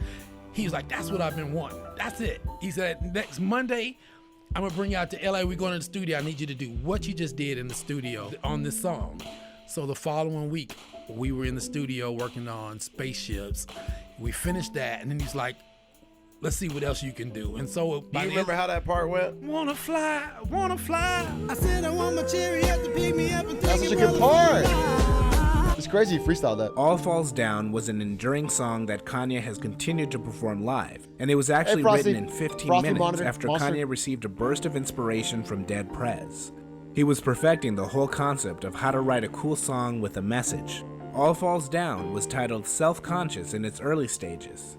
When did a hip-hop artist ever make a song called Self-Conscious? You know what I'm saying? She like, I'll just stay down her and do hair, cause that's enough money to buy her a few pairs of new Airs, cause her baby daddy don't really care. She's so precious, with the peer pressure, couldn't afford a car, so she named her daughter Alexis. And see, we live in the American dream, but the people high up got the lowest self-esteem. Hold on. That line was just too good. That line was too good. You see what I'm saying? I say, the police, that's how I treat them. We buy our way out of jail, but we can't buy freedom. It's not no regular producer rap. I told y'all that before, man. But I ain't even gonna act totally up and down, cause man, I went to Jacob with 25,000. It initially contained a sample from Lauryn Hill's Mystery of Iniquity, but things got a little complicated when it came time to clear the sample. Now, on the most bootleg joint in a minute, there's a song with Lauryn Hill. Is it on the album? Well, she cleared the publishing for it. And she never said no to clearing her voice, but just when it was time to master the album, she hadn't said yes in enough time, and we didn't want to play with that. Right. You know, so we got Selena Johnson from Chicago to re-sing it.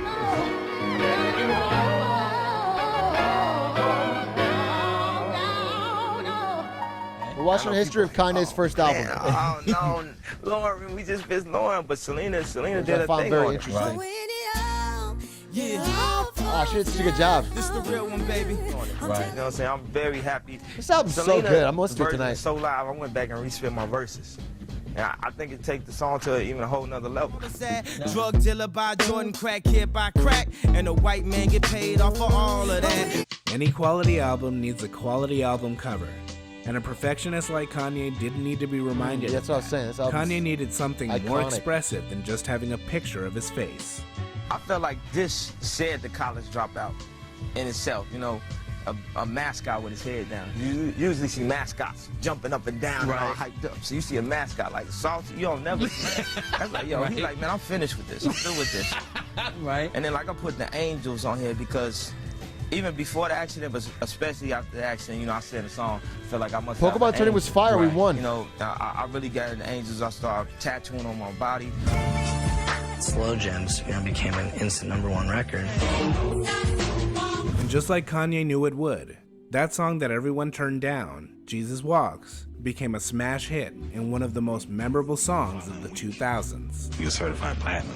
Then the album with multi-platinum. It was Kanye West Pandemonium. He instantly became the #1 talked about thing in music, not just hip hop, but in music. And when he played me that College Dropout, on the Electric Circus tour with Common, I would tell anybody willing to listen, I'd be like, Kanye West got the next classic. Remember when you first heard Illmatic? Remember when you first heard Doggy Style? You're gonna feel like that about Kanye West. That's high praise. Like, really? The nigga who make beats? Oh man, it was outrageous. It was outrageous. It was groundbreaking. Kanye was nominated for 10 Grammys. The accolades and they're gonna show his simply speech? pointed to the Kanye's obvious. Grammy speech The College Dropout was everything in Kanye 04 said it is would be and amazing. more, but it spoke to so many different It's people iconic. across the world. A young man who told the underdog story of reaching independence, achieving his creative aspirations, and speaking up for the common man was what hip-hop needed. But at the same time, they got a brazenly confident man who loved fashion, loved spending money, and loved women. He felt like he passed a certain part of the test. He felt vindicated because a lot of people said that he'd never do it. He proved them wrong. And the Grammy goes to Oh, sick. the college dropout, Kanye West. The entire world now they didn't show it? that Kanye was far from just a producer. We'll watch it after this, He was a then I'll- soulful addition to hip-hop that clearly showed he wasn't leaving anytime soon. When I had my accident, I found out at that moment, nothing in life is promised except death.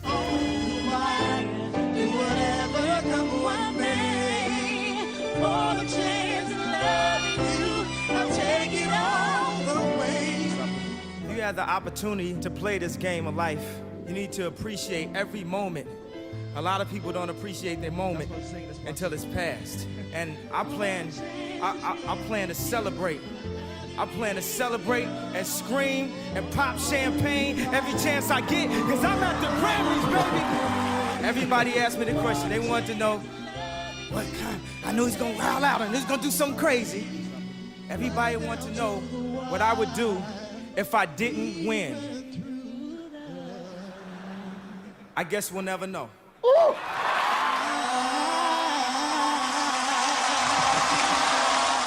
America, y'all had to see me. Y'all had to get used to this face. Ain't that what everybody say? Delete that. You get used to me. And you don't see him next year. Thank you for watching. As a creative, That was fire. That was fire. As a creative, I often need to stay fueled when I get hungry, and that's why I choose the delicious Factor meals, which are available in a variety of different flavors that can be delivered to your door. Healthy meals sent to your house. Smoothies, meals. Exclamation point Factor in chat to check it out. And of course, check the panel beneath this stream. Exclamation point Factor. Pog Atrioc 120 for $120 off. And that is, of course, the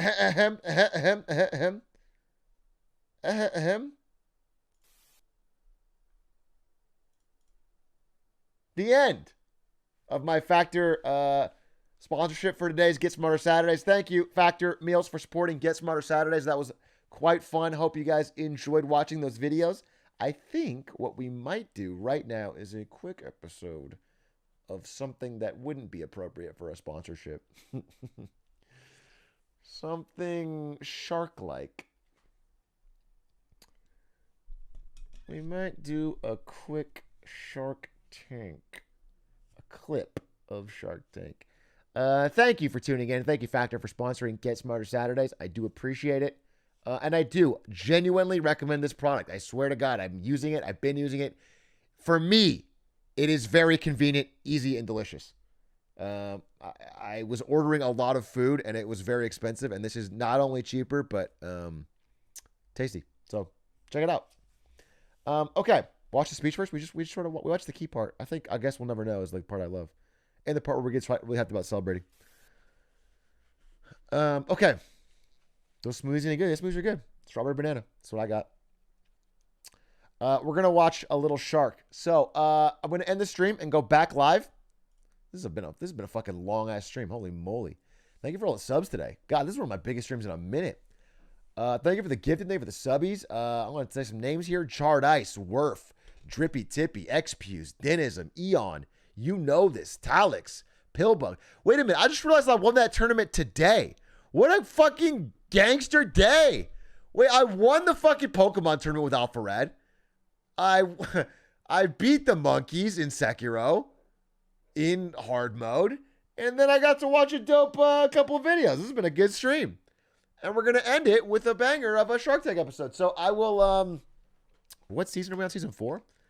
I'm going to end stream and go back live. If you are done watching, have a great night. Appreciate you tuning in. Thanks for the support. And if you'd like to watch a little Shark Tank, stick around. I'm going to be ending and coming back live to watch a little Shark Tank late night Saturday. Thank you again to Factor for sponsoring the stream.